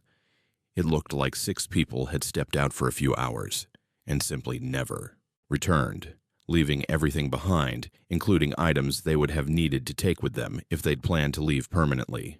I picked up one of the framed photographs showing a man in his 30s with a woman and 2 young children, dated on the back June 1962. The man looked happy, proud, holding his family close for the camera. I wondered if he was one of the researchers, if his family had ever learned what happened to him. The light was fading, and I needed to set up camp before dark. I decided to camp near the research station, close enough to continue documenting it in the morning, but far enough away to feel less exposed to whatever atmosphere the place carried. I pitched my tent about 100 yards downslope, made dinner, and reviewed the photos I'd taken that day on my camera's display screen. That's when I noticed something impossible. I'd photographed the research station exterior from multiple angles when I first arrived, taking maybe 20 shots of the building from different positions. But when I reviewed those images in sequence, the building changed. Not dramatically, but progressively. The first photo showed the station as I'd seen it, weathered but sound. The second photo, taken maybe 2 minutes later from a different angle, showed slightly more deterioration, some boards looking more warped. The third showed even more decay. By the 20th photo, taken perhaps half an hour after the first, the building in the image looked partially collapsed, roof sagging, windows broken, vegetation growing through the walls. But I'd been looking at the actual building the entire time I was shooting, and it had remained consistent. The changes were only visible in the photographs, as if my camera was capturing something my eyes couldn't see, or showing the building's true state in a way human perception couldn't access. I checked the photos again, thinking maybe I'd reviewed them out of sequence, or misremembered which shot was which, but the metadata confirmed the order, and the progressive deterioration was undeniable. Whatever I'd photographed that afternoon, it existed in multiple states simultaneously, appearing solid and intact to my eyes, but showing its actual age and decay to the camera. I didn't sleep much that night, I lay in my tent listening to the forest, jumping at every sound, imagining I could hear footsteps or voices, even though I knew I was alone. At some point deep in the night, I must have dozed off despite my anxiety, because I woke suddenly to light filtering through my tent fabric. Not dawn light, but artificial light, the yellow glow of electric illumination. I unzipped the tent door slowly and looked toward the research station. Every window was lit from inside, warm light spilling out into the clearing, and I could see movement through the windows, shadows of people moving around inside the building. My first rational thought was that park rangers had found the station and were investigating, but that made no sense at this time of night in this remote location. I grabbed my flashlight and started walking toward the building, drawn by a combination of curiosity and something else I couldn't quite name. As I got closer, I could see through the windows more clearly. 6 people, all wearing field clothes that looked like they were from the 1960s, khaki pants and flannel shirts, working at the laboratory tables. They were examining samples, writing in notebooks, having conversations I couldn't hear through the glass. I watched them for several minutes, and none of them seemed aware of my presence outside. They moved with purpose and focus, completely absorbed in their work, and I realized I was watching the research team, the 6 people who had vanished in March 1963, somehow still conducting their studies almost 60 years later. One of them, a man who matched the photograph I'd found earlier, looked up suddenly and stared directly at me through the window. Our eyes met, and he beckoned, a simple gesture inviting me to come inside. I moved toward the door without thinking, pulled by a compulsion I couldn't resist. But as I reached for the door handle, I caught sight of my reflection in the window glass. Except, it wasn't my reflection, or rather it was me, but I was wearing the same era clothing as the researchers inside, khaki pants, and a flannel shirt I'd never owned. And in the reflection I was standing inside the building with the others, not outside, reaching for the door. I stumbled backward, breaking eye contact with the man who'd beckoned. My reflection in the window remained inside the building for a second longer, then finally matched my actual position outside. The man at the window tilted his head, studying me with an expression that might have been disappointment, or maybe relief. I couldn't tell which. Then he turned back to his work, and all 6 figures continued their research as if I'd never been there. The lights stayed on. I could still see them moving around inside, but the moment of connection had broken, and I knew with absolute certainty that if I'd opened that door, if I'd stepped inside while seeing my reflection already in there, I would have joined them.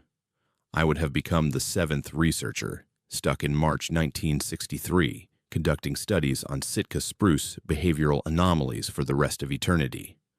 I ran back to my tent, packed my gear in the dark with shaking hands, and started hiking out immediately, even though it was the middle of the night and hiking in darkness through remote wilderness is dangerous under any circumstances. I used my headlamp and my GPS and pure adrenaline-fueled panic to navigate back to the trailhead, covering in 6 hours what should have taken 2 days, not stopping until I reached my truck at the campground.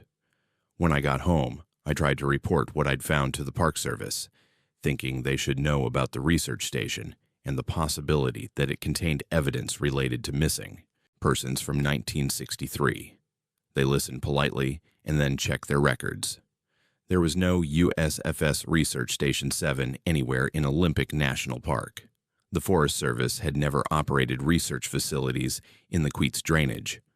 No research station had been established in 1961 in that location or any similar location.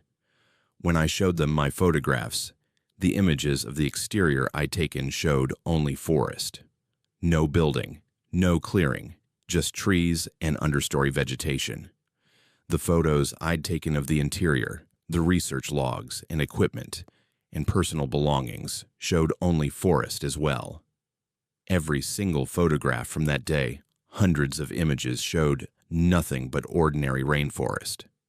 The research station had either never existed or had existed in a way that cameras couldn't permanently capture. I spent weeks after that searching historical records and newspaper archives, trying to find evidence that would validate what I'd experienced. I found references to 6 researchers who had been conducting forest studies on the Olympic Peninsula in the early 1960s, employed by the Forest Service under a grant to study old-growth ecosystems. In March 1963, all 6 failed to return from a field assignment in the Queets River drainage. A search was conducted, but no bodies were ever found, no camp was discovered, and the case remained unsolved. The researchers' families spent years trying to get answers, but the official conclusion was that the team had likely been caught in a flash flood or landslide that buried all evidence of their presence. Reading those accounts, seeing the names of the 6 researchers, and matching them to the faces in the photographs I'd found in that station, I knew what had really happened. They'd discovered something in that forest, documented behavioral anomalies in the Sitka spruce populations that shouldn't have been possible, and the forest had responded by taking them somewhere cameras can't see and maps can't show. I gave up wilderness photography after that trip, sold all my equipment, every lens and camera body and tripod I'd accumulated over 15 years. I couldn't go back into remote forests knowing what I knew, understanding that some places exist in states that overlap with our normal reality, but that follow different rules. The research station was one of those places, anchored to March 1963, with 6 people trapped there, still conducting their studies, still trying to understand why the trees around them moved when not observed. And I'd almost joined them. If I'd opened that door, if I'd stepped inside while my reflection was already in there, I think I would have been stuck there too, wearing clothes from an era I never lived through, researching phenomena I couldn't explain, waiting for someone else to find the station and maybe make the same mistake I'd almost made. I'm obsessed now with missing persons reports from the Olympic Peninsula, particularly cases from the 1960s and 1970s involving researchers or hikers who vanished without trace. I've found 16 cases that match that pattern, people who went into the forest for legitimate scientific or recreational purposes and never came back. I wonder how many of them found places like Research Station 7, locations that exist in temporal bubbles or spatial anomalies, places that offer you a choice you don't fully understand until it's too late. The Queets Rainforest is still there, still protected as wilderness, still receiving 12 feet of rain every year to support those ancient Sitka spruce. And somewhere in that drainage, if you know where to look, or if you're unlucky enough to stumble across it while hiking off trail, there's a research station that was established in 1961 and that still has lights on at night. 6 people are still working there, still documenting behavioral anomalies in tree populations, still trapped in March 1963, waiting for the moment when their research will finally make sense. I saw them. I saw myself among them. And the only reason I'm not there now, wearing khaki pants and a flannel shirt from 60 years ago, is because I recognized my reflection in that window and understood what it meant. Some invitations shouldn't be accepted, some doors shouldn't be opened, and some research stations exist to document phenomena that don't want to be documented. And that will take you out of time entirely if you try to understand them too deeply. I learned that lesson in August 2022, and I've spent every day since trying to forget what I saw, knowing I never will. My name is Gianna, and I'm 52 years old now, which means I've had 5 years to try to understand what happened on that trail in September 2017. 5 years to process why my son came back different, why the photographs from our trip show him but never me, why a landscape I'd hiked for 2 decades rearranged itself around us like a puzzle, with pieces that no longer fit together correctly. I was a high school biology teacher then, and I'd been backpacking in the Olympic Peninsula since my 20s, building up knowledge of the trails the way some people memorize poetry or baseball statistics. The Colonel Bob Wilderness was one of my favorite areas, a rugged section of temperate rainforest east of Lake Quinault, where the trails switch back up steep terrain through old-growth forests of western hemlock and Pacific silver fir. I'd hiked the Colonel Bob Trail at least 30 times over the years, knew every landmark, every creek crossing, every place where the trail bent left or right. When my son turned 30 and mentioned he'd never been backpacking with me despite all my stories, I suggested a 3-day trip through Colonel Bob as a way to spend time together and show him the forest that had been so important to my life. We started on September 12th, a Tuesday morning, parking at the Colonel Bob trailhead on the north side and planning to summit the peak on day 2 before looping back. My son was in good physical condition and excited about the trip, and I felt that particular satisfaction that comes from sharing something you love with someone you love. The first day went perfectly. We hiked 5 miles through dense forest, the trail climbing steadily through stands of Sitka spruce and western red cedar, moss hanging from every branch in thick curtains. We made camp at Mulkey Shelter, an old trail structure that serves as a landmark and occasional camping spot, and spent the evening talking and watching the light fade through the canopy. I fell asleep feeling content, grateful for this time with my son, completely unprepared for what would begin the next morning. We broke camp early on day 2 and continued up the trail toward the junction with Pete's Creek Trail, beyond which the real climbing would begin. That's when I first noticed something was wrong. About a mile past Mulkey Shelter, there's a distinctive western red cedar snag, a dead tree maybe 12 feet tall with a split top that I'd always used as a marker to gauge my progress. But that morning, the cedar snag appeared in the wrong location. I knew it should come before the creek crossing at mile 6, but we encountered it after the crossing, standing on the uphill side of the trail where I'd never seen it before. I stopped and stared at it, trying to reconcile my memory with what I was seeing. My son noticed me standing still and asked if I was okay. I told him the trail seemed different, that landmarks weren't where I remembered them. He looked around and said everything seemed normal to him, just a forest trail like any other. I let it go, thinking maybe I'd misremembered after not hiking this specific section in a year or two. But then the switchbacks were wrong. The trail has a series of sharp switchbacks around mile 6.5 climbing steeply up the mountainside, and I knew they bent left, always left, because I'd complained to hiking partners for years about how the left-bending turns made my right knee ache from the angle. But that morning, every switchback bent right. We climbed upward in right-turning curves, and my left knee started aching, and I stopped at each turn to look around, completely disoriented. The trail markers showed we were in the right location, small brown posts with elevation markers, and mileage that matched where we should be according to my GPS. But the landscape didn't match. Mountains I could see through breaks in the canopy were in wrong directions. The summit of Colonel Bob should have been visible to our southeast, but I kept seeing it to the northwest, which made no geographic sense. I pulled out my map and compass, checking our bearing, and the compass confirmed we were heading generally southeast, uphill toward the peak. But my eyes insisted the peak was behind us and to the right.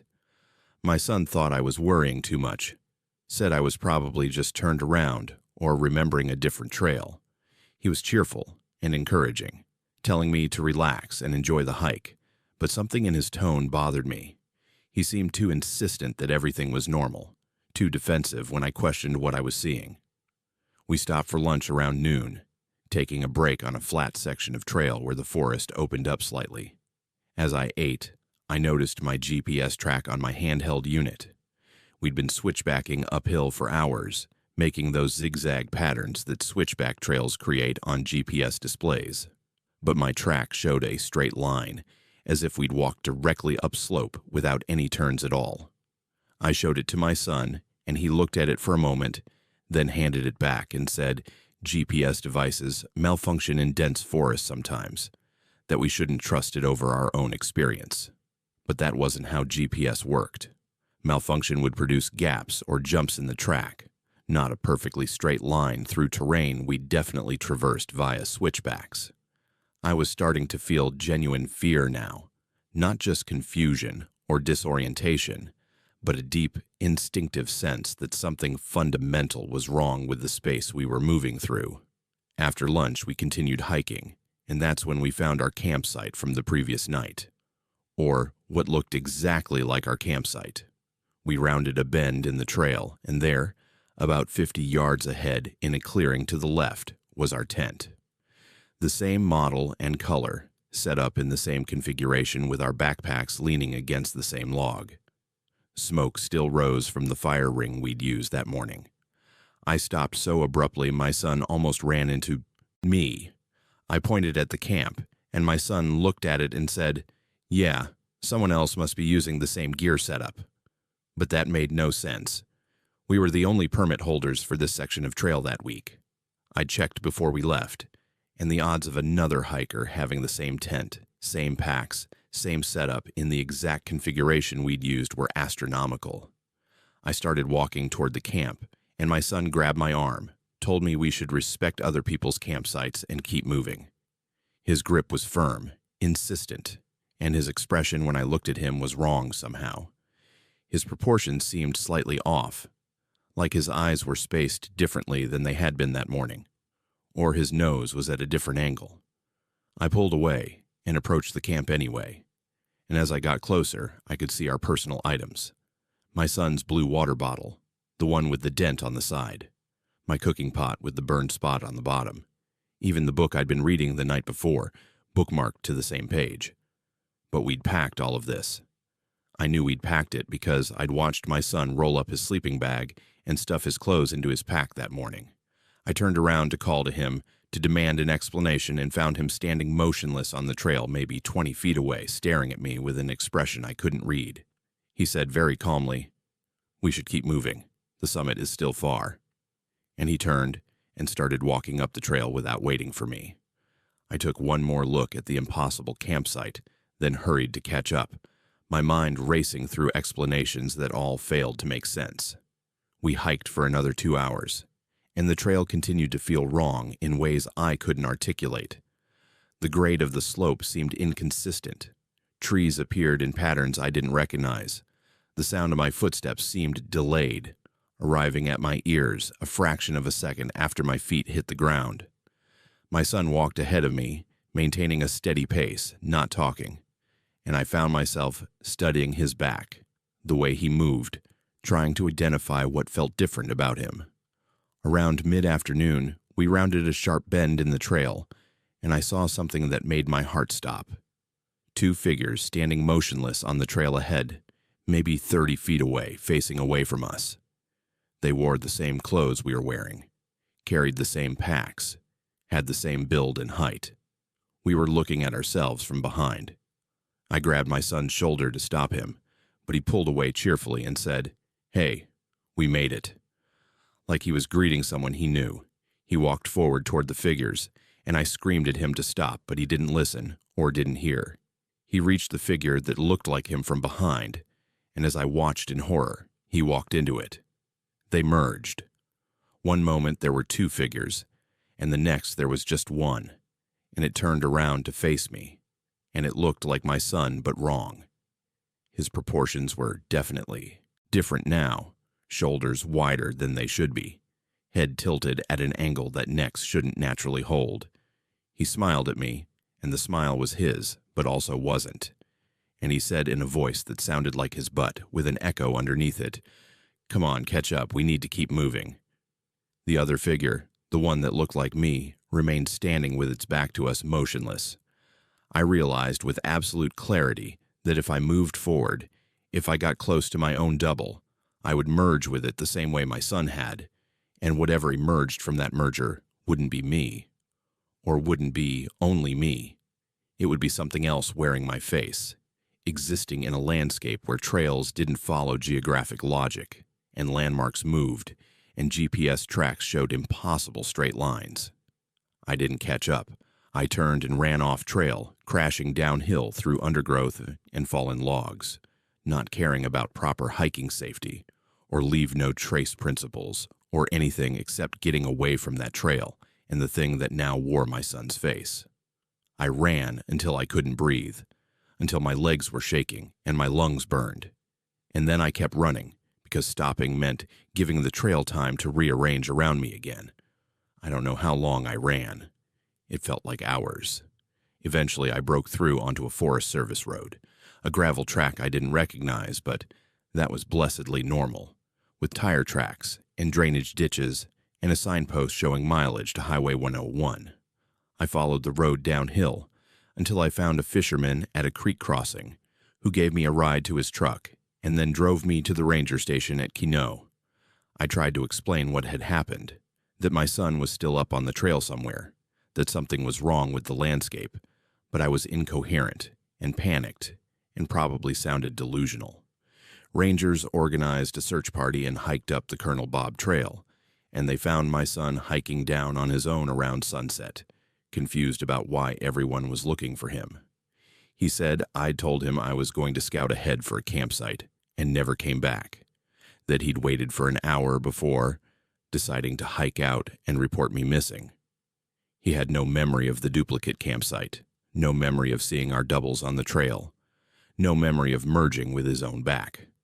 According to him, the day had been completely normal except for me suddenly disappearing. The Rangers checked my GPS unit, which I'd had in my pocket during my panicked run, and it showed the track I described, switchbacking up the trail normally, until a sudden perpendicular departure, straight downslope through terrain that didn't have any trails.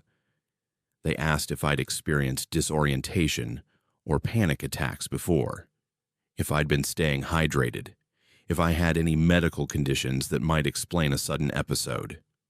Later, when we got home and my son uploaded his photos from the trip, every single image showed him, standing next to landmarks, sitting at our campsite, posing at various points along the trail, but I wasn't in any of them, despite the fact that we'd taken dozens of selfies together, photos where I'd watched him hold the camera to capture both our faces.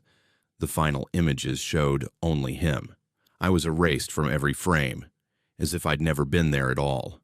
I haven't been backpacking since that trip. Can't do it. The thought of being on a trail, surrounded by forest, watching landmarks that should be familiar appear in wrong places fills me with a panic so intense I can barely function. I transferred to teaching online classes so I wouldn't have to make the commute through forested roads. I moved to an apartment in the city where I can see buildings and pavement and human-made structures that stay where they're supposed to stay. But the worst part isn't even the fear or the altered memories. It's my relationship with my son. Something is fundamentally different about him since that trip, and I can't define what it is or prove that it's real. His mannerisms are slightly off. His facial expressions don't quite match his emotions. His laugh sounds like his laugh, but with an extra resonance underneath it that no one else seems to hear. When we talk on the phone, which isn't often anymore, there's a delay in his responses that feels wrong, like he's translating from another language before speaking. When we see each other in person, which is rare, I catch him watching me with an intensity that feels predatory, like he's studying me to understand what I am. I asked him once, during a holiday dinner when I'd had too much wine and my guard was down, if he remembered anything unusual about our backpacking trip. He smiled that wrong smile and said everything had been perfect, that it was one of his favorite memories, that we should do it again sometime. The way he said again made my skin crawl. I've spent 5 years researching missing persons cases in Olympic National Park, looking for patterns or other reports of trails that rearrange themselves or hikers encountering their own doubles. I've found scattered mentions in old forums and newspaper archives, stories that were dismissed as delirium or hypothermia or drug-induced hallucinations.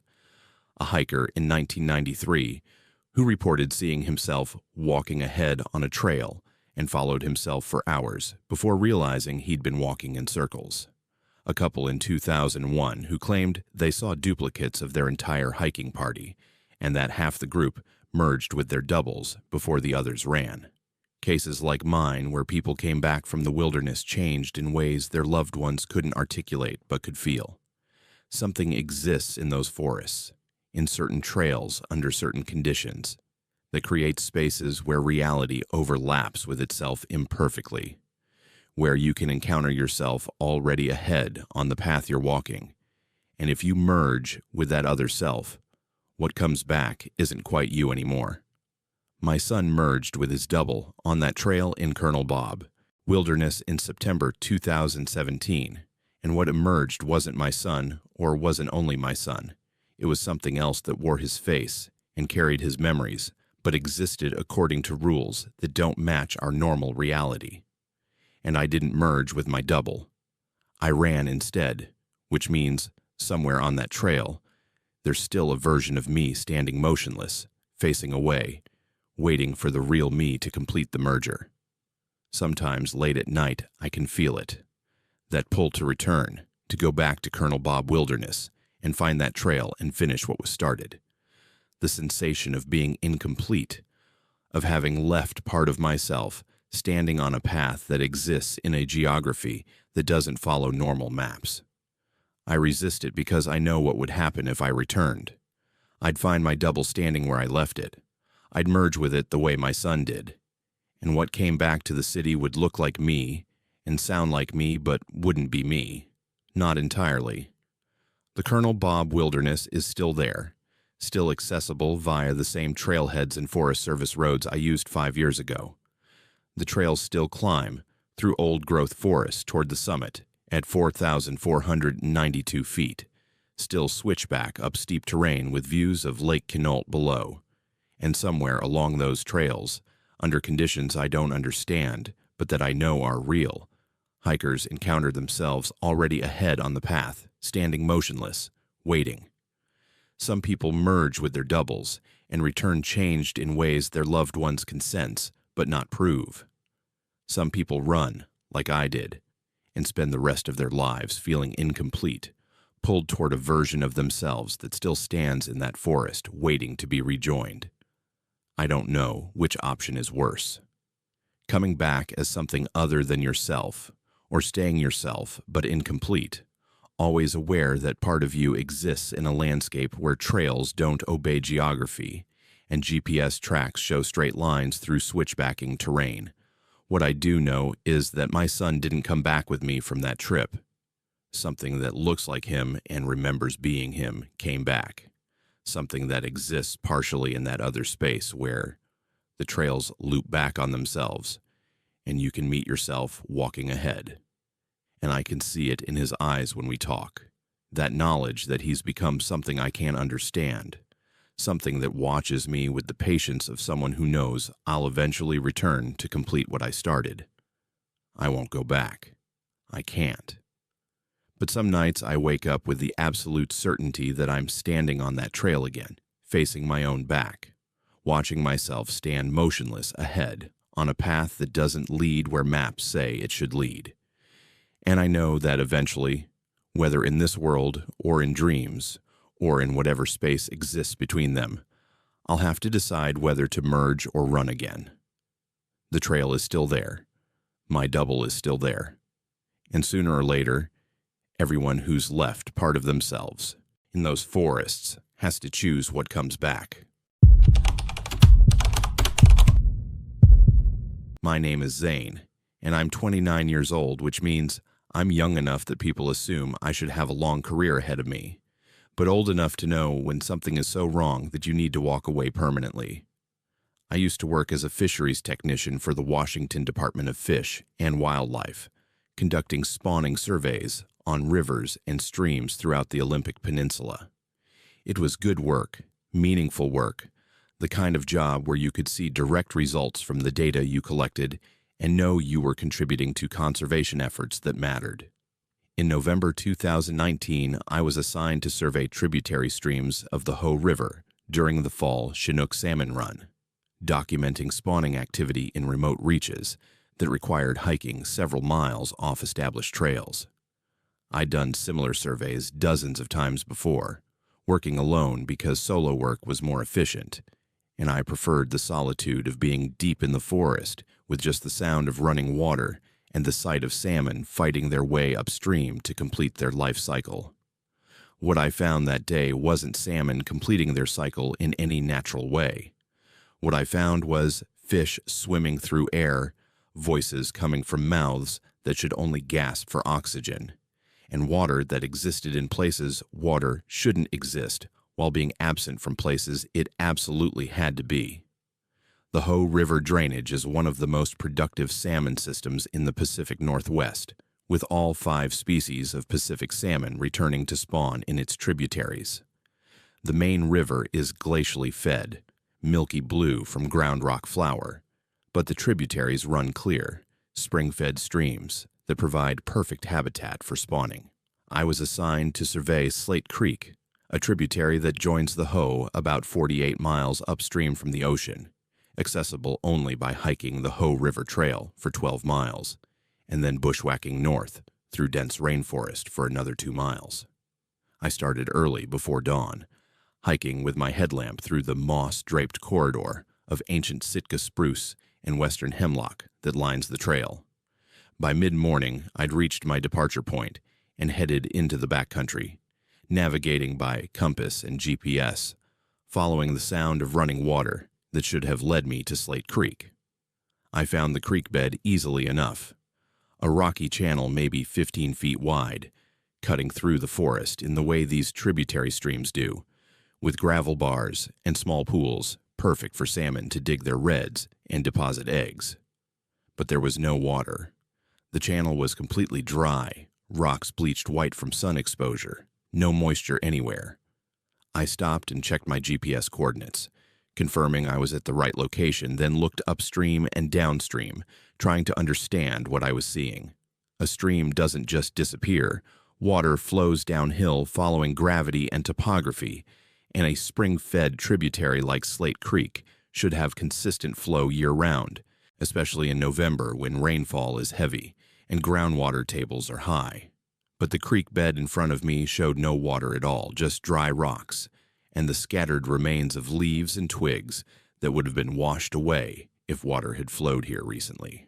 And then I saw the salmon, hundreds of them, massive Chinook salmon 3 feet long and weighing 30 or 40 pounds each, thrashing and fighting their way upstream through the dry creek bed. They moved, as if they were swimming, their bodies contorting with that distinctive swimming motion, tails pushing against nothing, fins adjusting for currents that didn't exist.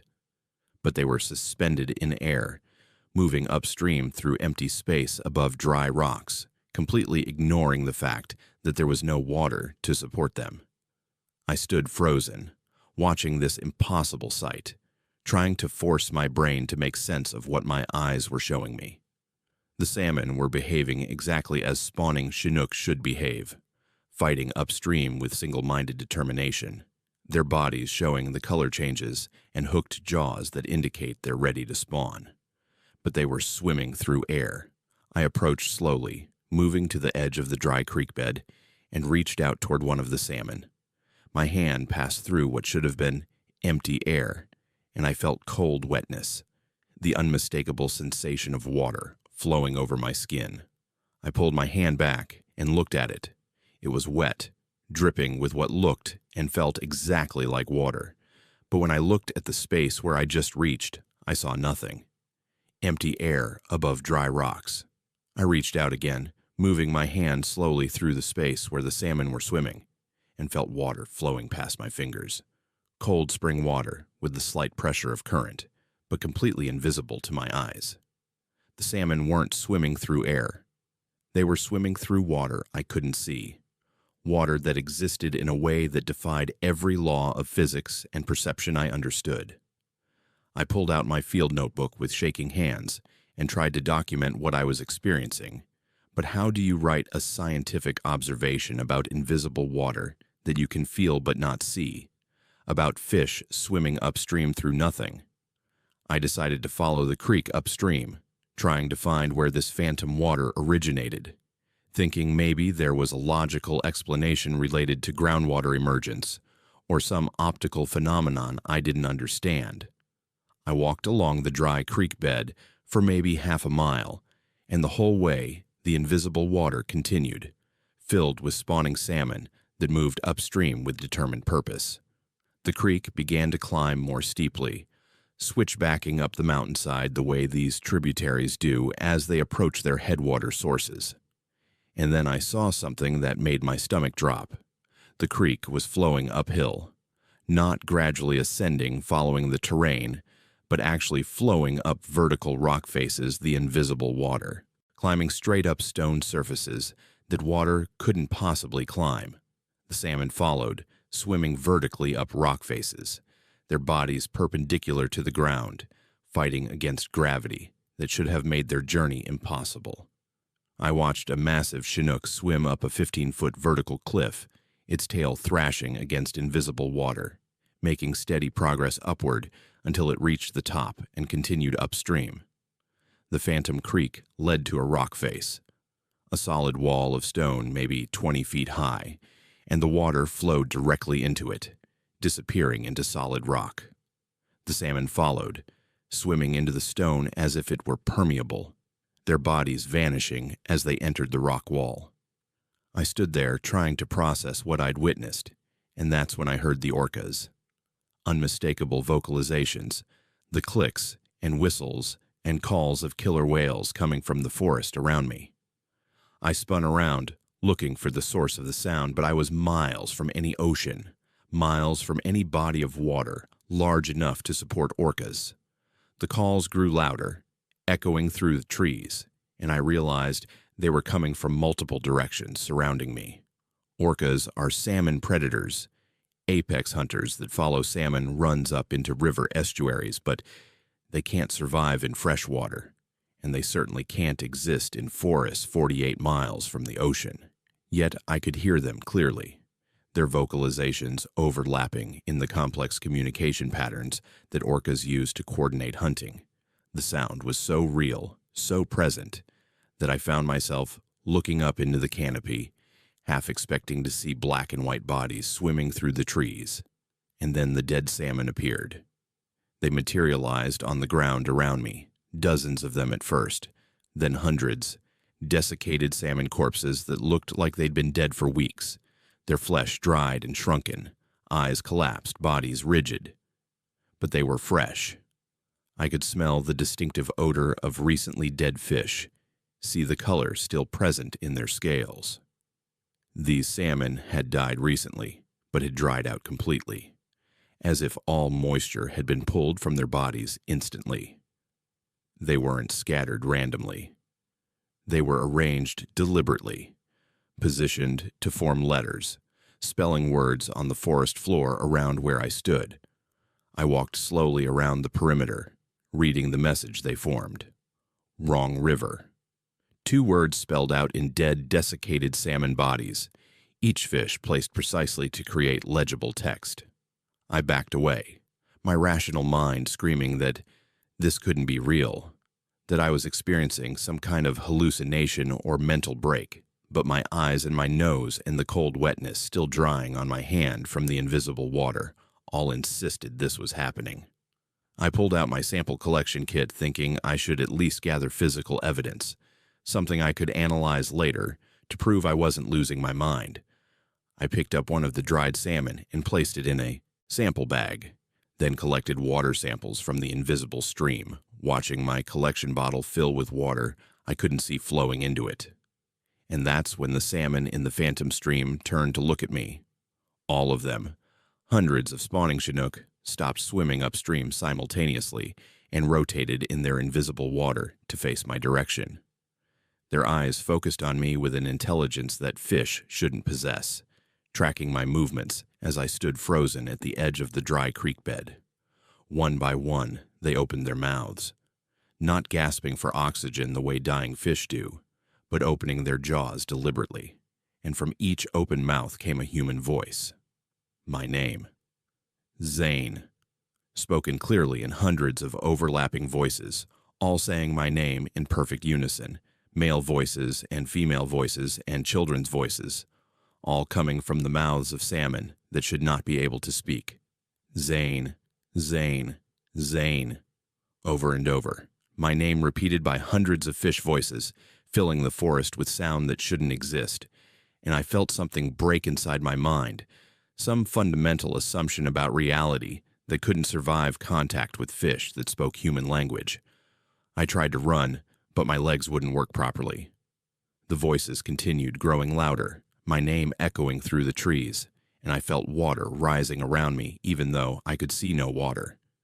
Invisible currents pulled at my legs, cold water that climbed up past my knees, past my waist, rising despite the fact that I was standing on dry ground in a dry forest. The sensation of drowning overwhelmed me. Water I couldn't see filling my lungs, and the last thing I remember before blacking out was the taste of salt water in my mouth. Ocean water miles from any ocean, and the voices of the salmon still calling my name. I woke up at my truck. Just came to suddenly, sitting in the driver's seat with no memory of hiking back, no memory of the intervening hours between the creek and my vehicle. The sun was setting, which meant hours had passed that I couldn't account for. My field notebook was on the passenger seat, but the pages where I'd tried to document the invisible water were blank, as if I'd never written anything. My GPS showed no track for the day, no record of where I'd been, or how I'd gotten back to the trailhead. But my waders were soaked. Not with fresh water, but with salt water. I could taste it when I touched the wet fabric and brought my fingers to my mouth, could smell the distinctive ocean brine. My boots were filled with sand. Fine gray sand like you'd find on ocean beaches, not the rocky gravel of mountain streams. And my sample bags contained specimens I hadn't collected. The dried salmon I'd picked up was still there, desiccated and arranged as if spelling letters even inside the bag. But the water samples contained organisms that shouldn't exist. When I later had them analyzed at the lab, the report identified multiple species of marine invertebrates, tiny creatures that live only in salt water, only in ocean environments, barnacle larvae, sea anemone polyps, even a juvenile octopus smaller than my fingernail. All alive, all swimming in the samples I'd collected from an invisible stream 48 miles from the Pacific Ocean. I quit my job 3 weeks later. Couldn't go back into the field.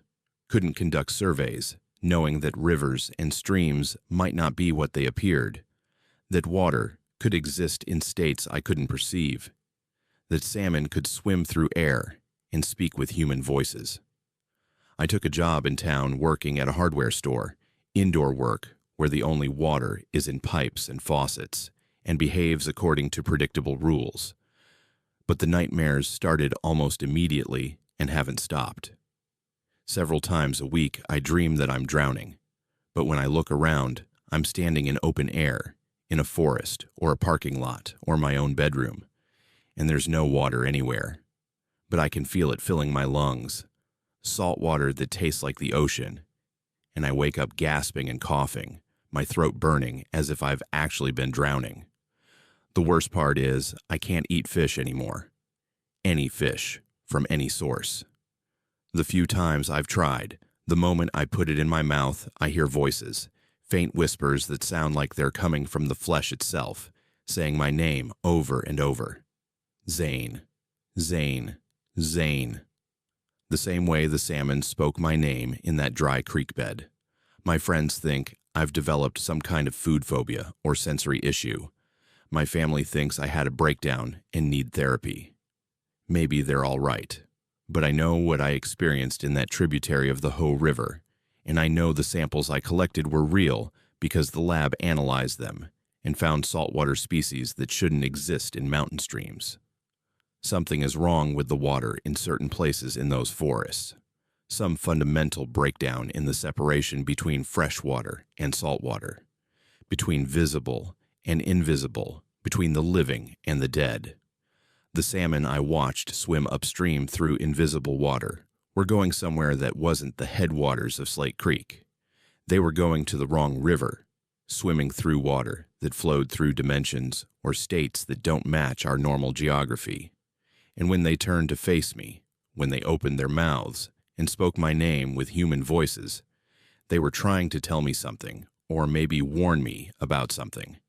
And I ran before I could understand what. I've researched missing persons cases in Olympic National Park, looking for patterns related to water or rivers or people who vanished near streams. I've found enough to suggest I'm not the first person to encounter water that exists where it shouldn't, or to hear voices coming from places voices shouldn't come from. A fisheries biologist disappeared in 1997 while conducting a similar spawning survey on a different Ho tributary.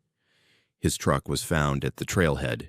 His equipment was never recovered, and the official conclusion was that he'd fallen into the river and drowned. But the Ho wasn't running high that year, and he was experienced enough to know how to work safely around water. I wonder if he found a dry creek bed full of fish swimming through invisible water, if he followed that phantom stream to wherever it leads, if he merged with whatever exists in that space between visible and invisible. I wonder if the voices I heard were from people like him, people who went into those forests to study salmon and found themselves pulled into water that exists according to rules we don't understand. The Ho River and its tributaries still flow through Olympic National Park, still support one of the healthiest wild salmon runs in the lower 48 states. Fisheries technicians still conduct spawning surveys every year, hiking into remote streams to count fish and collect data. And most of them come back with normal observations, standard scientific findings about salmon behavior and habitat quality. But some of them come back changed, unable to eat fish or work around water, plagued by dreams of drowning in air. Some of them don't come back at all. I came back, physically at least, though I left something behind in that dry creek bed where salmon swam through nothing and spoke my name. The ability to trust water, maybe. Or the ability to trust my own perception of what's real and what's impossible. All I know for certain is that there's water flowing in places water shouldn't flow, fish swimming upstream to spawn in rivers that exist somewhere other than on any map, and voices speaking from mouths that should only gasp and die. And if you work around rivers long enough, if you go deep enough into those forests where streams cut through ancient rock, you might find the wrong river. You might step into water you can't see and find yourself swimming upstream against currents that pull you toward places humans aren't meant to go. I found it once. I'm still drowning in it every night in my dreams. And the salmon are still calling my name. My name is Lucas, and I'm 25 years old. 3 years ago, I volunteered with Olympic Peninsula Search and Rescue, responding to calls about lost hikers and people who'd wandered off trails. In March 2021, we got a call about a missing day hiker near Lake Quinault, a woman in her 40s who told her family she was taking a short walk and hadn't returned after 5 hours. We assembled a team of 12 volunteers and began systematic grid searches. What we found wasn't just the missing hiker. What we found was fog that didn't move like fog should move, and inside that fog, time broke down completely. We started the search around 2 in the afternoon under overcast skies with light drizzle. My partner and I took the eastern grid section working through dense understory, calling the hiker's name, checking radios every 15 minutes. Around 4 o'clock, I noticed fog rolling in from the west, moving across Lake Quinault toward us. This fog moved faster than any natural fog I'd seen, and it had a distinct edge. Most fog is diffuse, blending gradually into clear air. This fog had a sharp boundary, a wall where clear air stopped and dense white fog began, like someone had drawn a line in the atmosphere. The fog bank moved toward us at walking speed, and when it reached a point about 100 yards away, it stopped. Just stopped completely. We stood there, watching this stationary fog wall while normal fog swirled around us. The wall remained perfectly still, its edge sharp and defined, sitting there like a curtain hanging in the air. I radioed other teams to report the unusual conditions, and several confirmed they were seeing the same thing, a stationary fog bank that had encircled our entire search area. Our team leader ordered everyone to continue searching, but stay away from the fog wall. My partner and I moved parallel to it, maintaining about 50 yards of distance. Our radios started malfunctioning. One team kept repeating the same sentence over and over. We're approaching the clearing near the creek. Identical wording, identical inflection, looping endlessly. I tried to respond, but the only thing that came back was my own voice, played back with a 2-second delay. My partner suggested we move closer to check if the fog was interfering with signals. We approached to within 20 feet, and the temperature dropped noticeably. My partner reached toward the fog, and her hand came back wet with condensation that felt oily, wrong. We heard voices inside, muffled conversations that sounded like our missing hiker calling for help. My partner stepped forward to investigate, and before I could stop her, she walked through the fog wall and disappeared. I stood at the edge calling her name, counting seconds on my watch. After 40 minutes, she emerged looking confused. She insisted she'd only been gone for a few seconds, said she'd turned around immediately when she couldn't see anything. But 40 minutes had passed. We radioed the incident to command, and 2 other teams also reported entering the fog briefly and emerging with no memory of time spent inside, gaps ranging from 20 minutes to over an hour despite insisting they'd only been inside for seconds. The team leader made the decision to attempt one more entry with a rope tether system. I volunteered, and we tied safety lines around our waists before approaching. I stepped through the boundary, and visibility dropped to 0. The fog was so dense it felt almost solid, pressing against my skin. I called out for the missing hiker, and my voice sounded muffled, absorbed. I moved forward slowly, and after maybe 30 feet, I saw a figure standing ahead. It was the missing hiker. She was standing completely still, facing deeper into the fog, not responding when I called her name. I touched her shoulder, and she turned to look at me with unfocused eyes, like she was seeing something I couldn't see. I grabbed her arm and pulled her toward the tether line, and she came without resistance. We reached the fog wall, and I pulled her through. She collapsed immediately, unconscious but breathing. While we waited for medical evacuation, more figures appeared at the fog wall. People standing just inside, motionless, facing inward, all unresponsive. I counted 7 individuals, ranging from teenagers to elderly, all standing at the exact same distance from the boundary, all facing the same direction. Our team leader recognized one of them, a hiker, who'd been reported missing 3 years earlier. But the person we were looking at appeared younger than they should have been, maybe in their early 20s, when the missing person report listed them as 41. We attempted to pull more people out, and each time we succeeded, another figure would appear deeper in the fog to replace them. It felt endless. Then the fog started moving, not swirling but advancing as a solid wall, pushing toward our position slowly but steadily. Our team leader ordered everyone to fall back, but one team member was standing still, transfixed. I screamed at him to move, but he didn't respond. The fog wall reached his position and passed over him. I could see him inside, and what I saw made my brain reject reality. He was aging, rapidly. His face lined and sagged, his hair grayed and thinned, his body stooped as decades passed in seconds.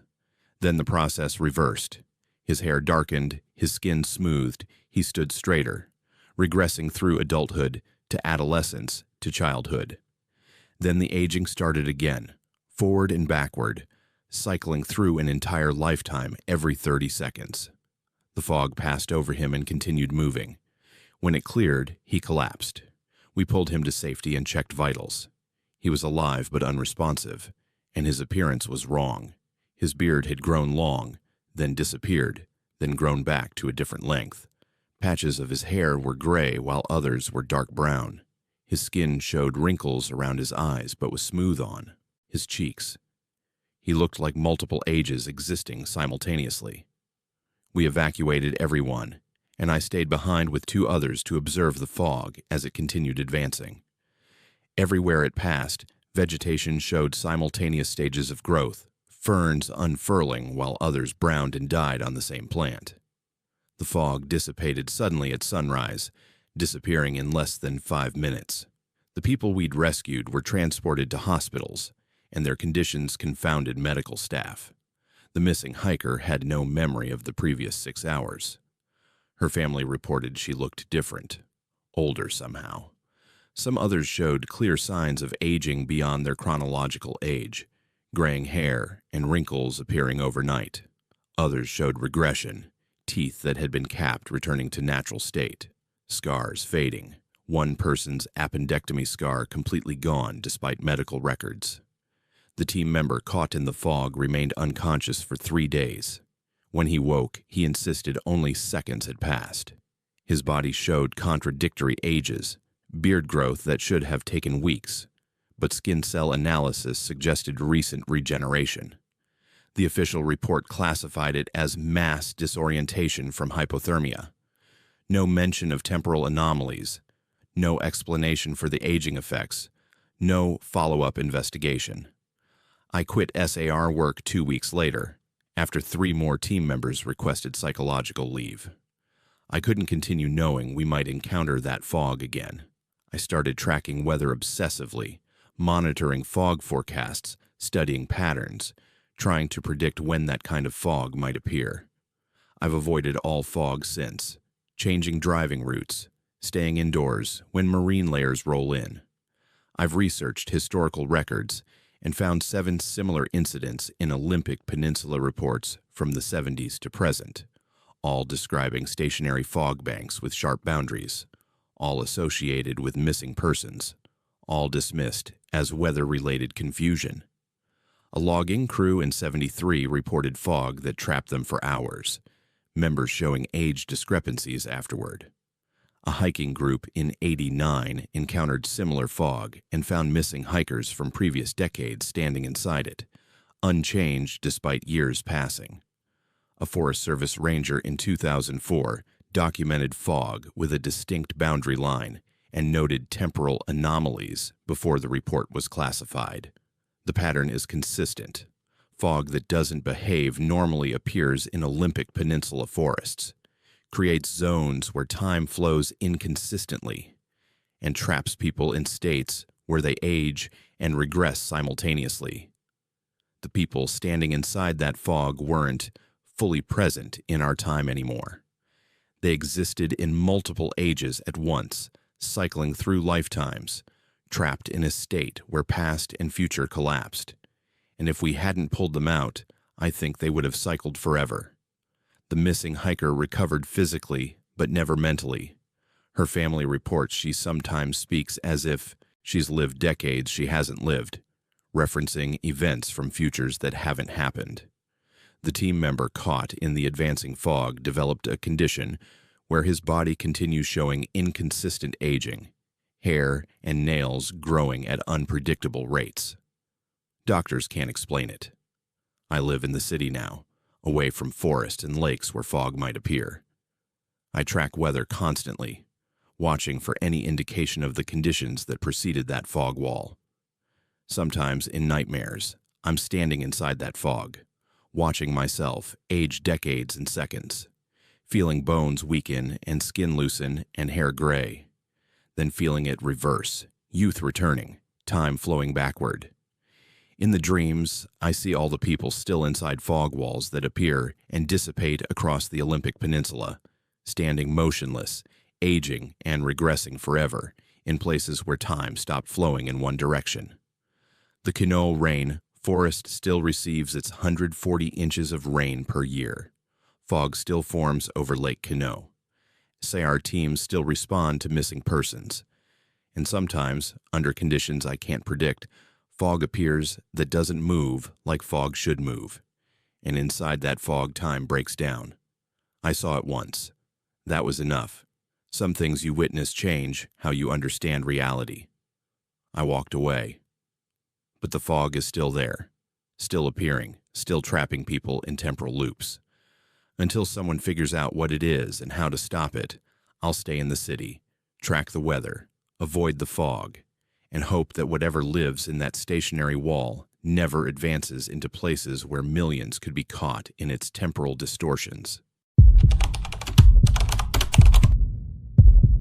My name is Cruz, and I'm 45 years old.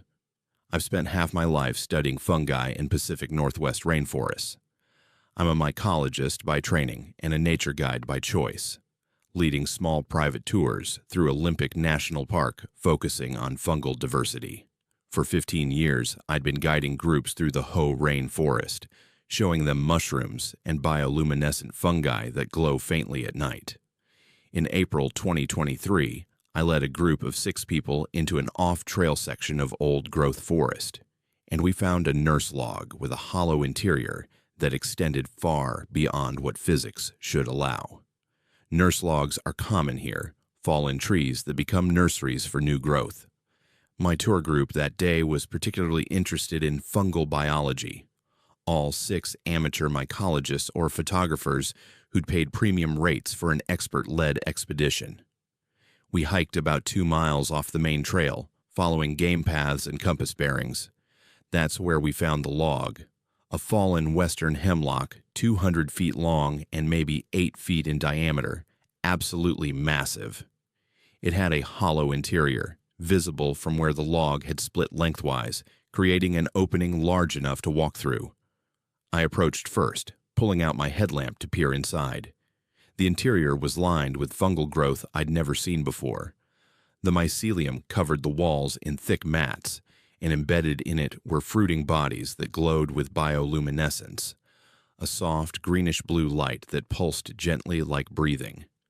I'd seen bioluminescent fungi before, but this was different, brighter, more colorful, and the pulsing was rhythmic in a way that felt too regular. The tour group crowded behind me, excited, and before I could assess whether entering was safe, 3 of them had ducked into the hollow. I followed quickly, not wanting anyone to get injured. Inside, the bioluminescent growth provided enough light to see by, creating an eerie tunnel effect. We walked for maybe a minute, covering what should have been 30 or 40 feet, and we still hadn't reached the far end. I stopped and shone my headlamp back toward the entrance. It was still visible, but much farther than it should have been. The log was maybe 200 feet long total, but the tunnel continued ahead, the bioluminescent glow pulsing in waves. One tour member pointed at the shadows we were casting on the curved walls. My shadow looked normal, but the shadows of the tour group were wrong. They moved independently, not matching the people casting them. I watched one woman raise her arm, but her shadow raised its arm a second later, delayed. Another person's shadow peeled off the wall entirely and walked ahead down the tunnel, while the person stood still watching it go. The tour group didn't seem concerned. They were focused on the fungal growth, touching it despite my warnings, running their hands over the bioluminescent mycelium. I told them we should turn back, but nobody responded. They kept walking deeper, drawn, forward by something I couldn't see. The tunnel began branching. Side passages opened in the walls, carved into the wood, and through these openings I could see chambers that shouldn't fit inside the physical space we'd entered. In one chamber, I saw personal items arranged on shelves. A camera from the 1950s, leather case cracked with age, modern hiking boots still muddy, a military canteen with World War II era stamping, items from different decades, all stored in chambers that existed inside a log that shouldn't contain them. The tour group started entering these chambers, picking up objects, whispering to each other. I tried to call them back, but they ignored me. They began spacing out, standing motionless while staring at the bioluminescent walls, touching the glowing growth, and then pulling their hands back with expressions of wonder. "It finally makes sense," one said. "I finally understand." Others repeated similar phrases, all delivered in flat, monotone voices. I grabbed one man's shoulder and physically turned him to face me, demanding we leave. He looked at me with eyes that seemed focused on something beyond my position, and he said in that same flat voice, "We're already here. We've always been here. The log has been waiting." I stepped back, real fear setting in. I turned to navigate back to the entrance, but it was gone. Where we'd entered, where I could see daylight maybe 100 feet back, there was now solid wood. The hollow had sealed behind us. I ran to it and pounded on it, and the wood felt solid, unbroken. The fungal glow intensified, pulsing faster, and in that brighter light I saw movement beneath the wood grain. Shapes pressing against the interior surface, human-sized forms pushing outward as if trying to emerge from inside the wood itself. They moved along the walls, dozens of them, maybe hundreds, all trapped or stored or somehow integrated into the log structure. The tour group sat down in unison, all 6 folding into seated positions simultaneously, and they began humming. Not a melody, just a single frequency that made my teeth ache. The sound grew louder as they hummed together, perfectly synchronized, and the fungal glow responded, pulsing in time. The shapes beneath the wood grain moved faster, pressing harder, and I understood the tour group was being absorbed, integrated into whatever this log had become, their consciousness merging with the fungal network. I looked frantically for another exit. Near what I estimated was our original entry point, I found a section that looked more rotten, darker and softer. I kicked it hard, and my foot broke through. I tore at the rotten wood, splinters cutting my palms. Fresh air hit my face as the hole opened wide enough to crawl through. I squeezed through and tumbled onto the forest floor, gasping, rolling away from the log. I turned back to look at it. The log looked completely normal. A fallen western hemlock with a narrow crack running along its length, maybe wide enough to stick your arm into, but definitely not large enough to walk through. The hollow didn't exist from the outside. Standing around the log, looking confused, was my entire tour group. All 6 of them, perfectly fine, asking why I was panicking and bleeding. I tried to explain what had just happened, that we'd been inside for at least 20 minutes. They looked at me like I was having a breakdown. According to them, I'd looked inside the log's crack, said something about interesting fungal growth, and then suddenly screamed and started tearing at the wood before collapsing. They insisted we'd been at the log for maybe 90 seconds total. I pulled out my phone to check timestamps on photos I'd taken inside, but there were no photos. My camera roll showed images from earlier, then nothing until after I'd emerged, with no gap in timestamps. I ended the tour immediately, claiming a medical emergency. I refunded their money and never heard from them again, except 2 of them disappeared. 3 months later, one woman from the group vanished during a solo day hike in Olympic National Park. Search and rescue found no trace. 6 months after that, another member was reported missing after failing to return from a backpacking trip in the Rainforest. Also no trace. I've documented the log's exact location, GPS coordinates, and detailed notes, but I've never shared that information and never will, because I think the log is still there, still hollow on the inside in ways you can't see from the outside, still lined with bioluminescent fungal growth that calls and integrates anyone who enters. I stopped guiding tours. Couldn't lead people into forests knowing that something like that existed. The shapes I saw pressing against the interior walls were people, I'm certain. People who'd entered that hollow over decades or longer, absorbed into the fungal network, and now existing as patterns in the wood grain. The tour members who hummed that frequency were beginning the process of integration. I pulled them out before it completed, or their bodies pulled themselves out while some part stayed inside. But 2 of them went back. Deliberately, or drawn by something they experienced, they returned to Olympic National Park and didn't come back. I live in the city now, studying fungi through academic journals and controlled laboratory conditions where nothing glows with consciousness and shadows stay attached. But I can't stop thinking about that log, about the impossibly long hollow and the chambers carved into wood and the personal items from different eras stored in space that shouldn't exist. I wonder how many people have entered it over the years. How many shapes are pressed against the interior surface? How many consciousnesses are integrated into that fungal network? And I wonder what it's building toward, what purpose all that accumulated awareness serves. Most nurse logs are exactly what they appear to be: dead trees returning, nutrients to soil, but some of them are something else. Some have hollows that extend beyond their physical dimensions, and fungal growth that glows with more than bioluminescence, and the ability to keep you inside until you become part of what they are. I found one once. I escaped. But 2 people from that tour have since returned to those forests and never come back. The log is still there. The hollow is still accessible to anyone who looks inside and decides to walk through. And the fungal network is still growing, still pulsing, still calling to people who get close enough to hear it. I won't go back. I won't share the location, but I can't stop others from finding it. And I can't stop the log from doing what it does. All I can do is document what I saw and hope that someday someone figures out what that nurse log really is and how to keep it from calling people into hollows they can't escape from.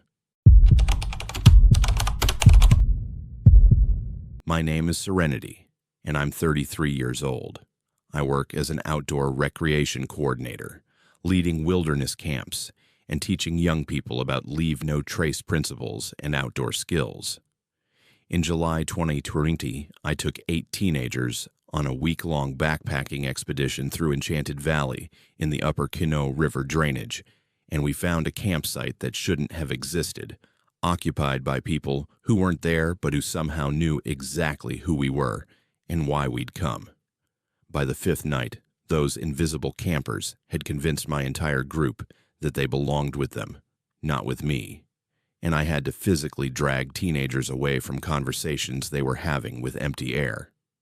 4 of them still require psychological counseling, and every summer, rangers call me about empty camps in Enchanted Valley that show signs of recent occupation. The Enchanted Valley is one of the most spectacular backcountry destinations in Olympic National Park, a glacial valley surrounded by peaks that rise over 7,000 feet, with waterfalls cascading down sheer rock walls. It's accessible only by hiking 13 miles from the Graves Creek trailhead, which keeps the crowds manageable. I'd secured permits for our group of 8 teens, aged 14 to 17 plus me, for a week-long expedition that would teach wilderness skills, ecology, and ethical outdoor recreation.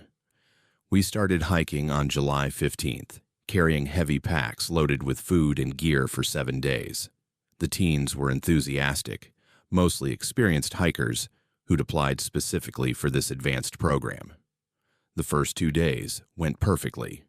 We covered the 13 miles to Enchanted Valley on day 1, set up our base camp near the designated camping area, and spent day 2 exploring the valley and practicing skills. On day 3, we hiked further up the valley to reach our second campsite, a permitted site about 3 miles beyond the main valley floor. We arrived at the campsite coordinates around 4 in the afternoon, following the GPS waypoints to the exact location specified on our permit. But when we reached it, the site was already occupied.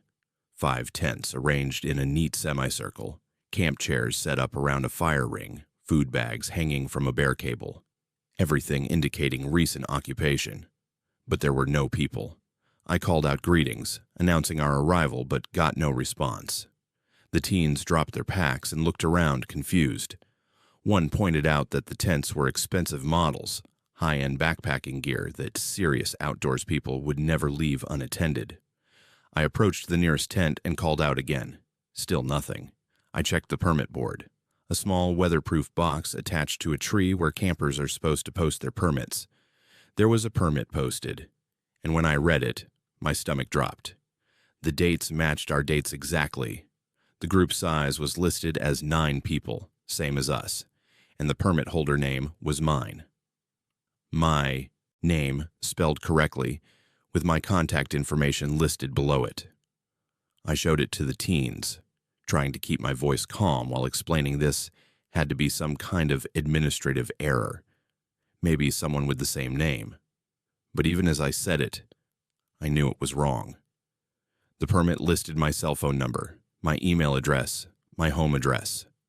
This wasn't a coincidence or a common name issue. This was my information, on a permit for a campsite we hadn't reached yet, for dates that matched our trip exactly. We set up our camp about 50 yards away from the occupied site, giving space to whoever was supposed to be there, even though they weren't currently present.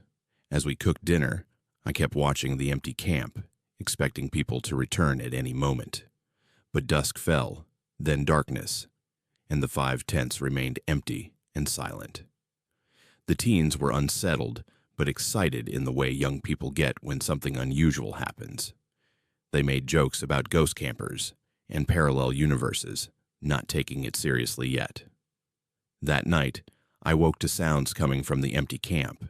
Conversation, laughter, the distinctive zip of tent doors opening and closing. Normal camping sounds, the kind you hear at any backcountry site when multiple groups are present. I sat up in my tent and listened. Multiple voices, both male and female, discussing plans for the next day's hike, joking about someone snoring, all the mundane conversation of campers settling in for the night. But when I unzipped my tent and looked toward their site, I saw nothing. The 5 tents stood empty and dark, no lights, no movement, no people. Yet the sounds continued clear and distinct, coming from the exact location of those empty tents. I woke the teens in the tent nearest mine and asked if they heard it. They did. We all stood there in the darkness, listening to conversations coming from a camp we could see was empty.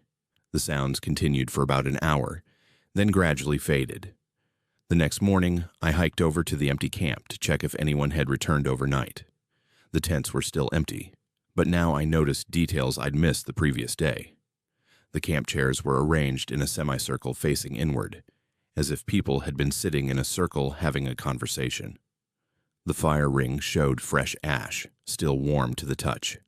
And on a small camp table I hadn't noticed before, there was a notebook lying open. I picked it up and read the visible page. It was a trip log, handwritten entries dated to our exact dates. The first entry was dated July 15th, the day we'd started our hike. It described hiking 13 miles to Enchanted Valley, setting up base camp, the same things we'd done. The handwriting was neat and unfamiliar, but the details matched our trip exactly. I flipped back through earlier pages and found entries describing our planning meetings, our gear lists, even specific conversations I'd had with the teens during our pre-trip orientations. Someone had documented our entire trip in detail, writing about events as if they'd been there, but from a perspective I didn't recognize.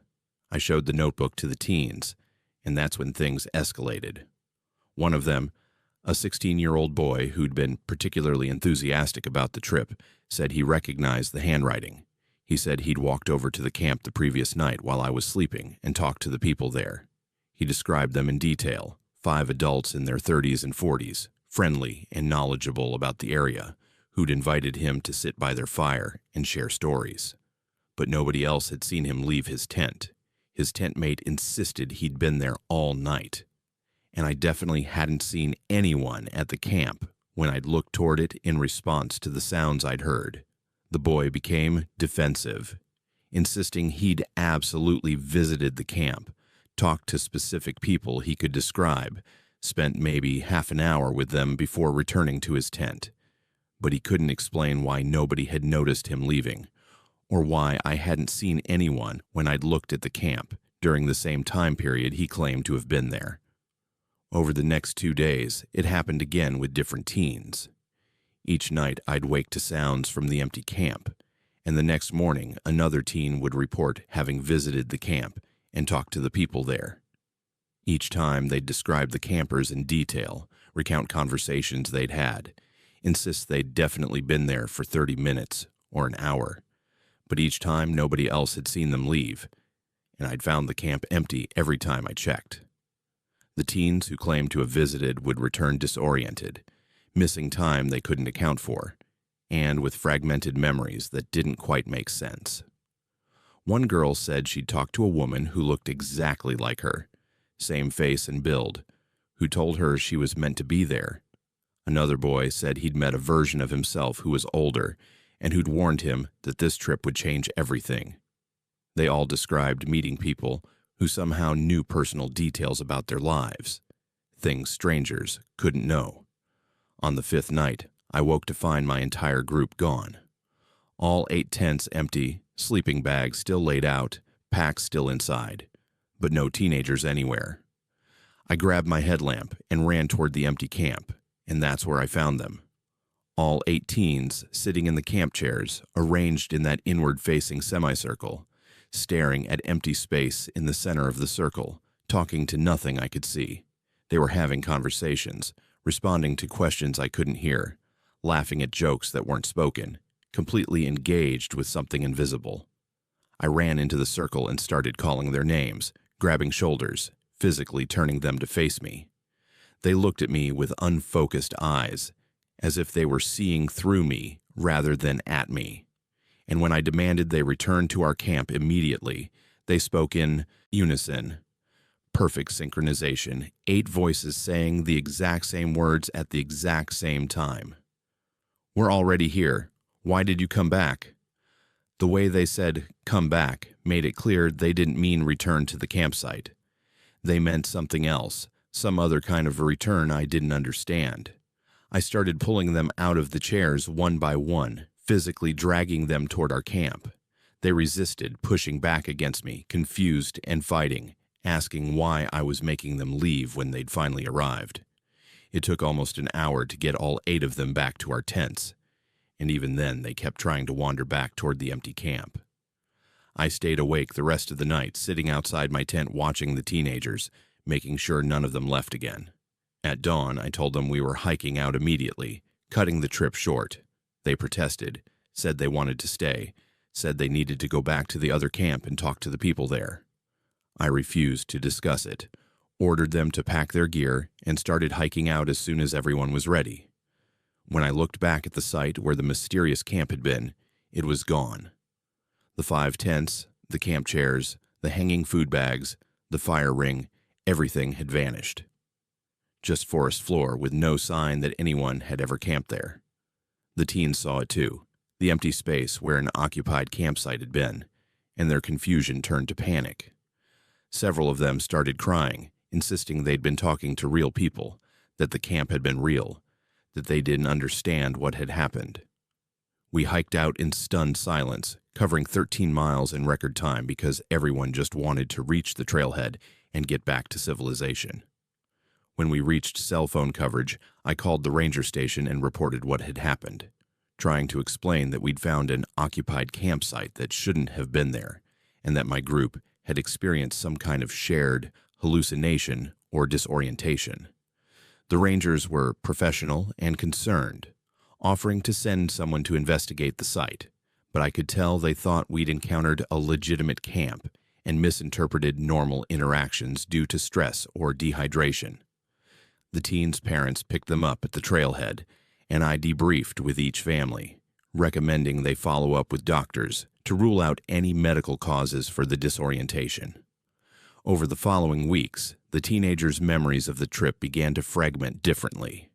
4 of them insisted the trip had lasted much longer than a week, that they'd spent weeks or even months at that campsite, living with the people from the empty camp and learning things they couldn't quite remember. The other 4 had more typical memories but were plagued by nightmares and anxiety. All 8 showed signs of trauma that therapy identified as consistent with missing time experiences or dissociative episodes. I left outdoor education after that trip. Couldn't lead groups knowing that something in Enchanted Valley could convince an entire group of teenagers that they belonged somewhere else, with people who didn't exist but who somehow knew everything about us. Every summer since, I received calls from rangers in Olympic National Park. They find empty camps in Enchanted Valley, fully set up with gear and supplies, but no people, showing signs of recent occupation but abandoned. The camps are always arranged the same way. 5 tents in a semicircle with chairs facing inward, food hanging properly, permits posted with names of people who are currently hiking in the area. The rangers investigate, find nobody, and by the next day the camps are gone without a trace. 4 of the 8 teenagers from my 2020 trip have required ongoing psychological counseling. They report dreams of returning to Enchanted Valley, of conversations they need to finish with people they can't quite remember, of a place they belong that isn't in the normal world. 2 of them have asked me for the exact coordinates of that campsite, insisting they need to go back. I've refused to provide the information, but I know they could find it in the permit records if they looked. I live in town now, working an office job, staying away from wilderness areas where reality might fold in on itself and create spaces where you can meet yourself before you've arrived. The Enchanted Valley is still there, still accessible to backpackers with permits, still surrounded by 7,000-foot peaks and cascading waterfalls. And somewhere in that valley, there's a campsite where 5 tents appear and disappear, where people who haven't arrived yet sit around invisible fires, having conversations with versions of themselves that exist in states we don't have language to describe. I camped there once. I brought 8 teenagers with me, and something in that valley convinced them they'd always been there, that they'd come back rather than arrived, that they belonged with people who knew them better than they knew themselves. I pulled them away before they merged completely with whatever exists in that impossible camp, but I'm not sure I got all of them back. Sometimes, when I talk to the teens on follow-up calls, I hear something in their voices that sounds like they're still having conversations I can't hear, responding to questions from people I can't see. And I wonder if part of them stayed in Enchanted Valley, sitting in camp chairs around an invisible fire, talking to themselves about why they had to come back. If these Washington State rainforest horror stories have left you unsettled, that's exactly where true terror lives, in the spaces between what we understand and what we can't explain. These forests hold secrets that defy logic, and every story you've heard today came from real locations you can visit. Subscribe to Bleak Fears for more disturbing true horror from the darkest corners of the Pacific Northwest. The forests are waiting.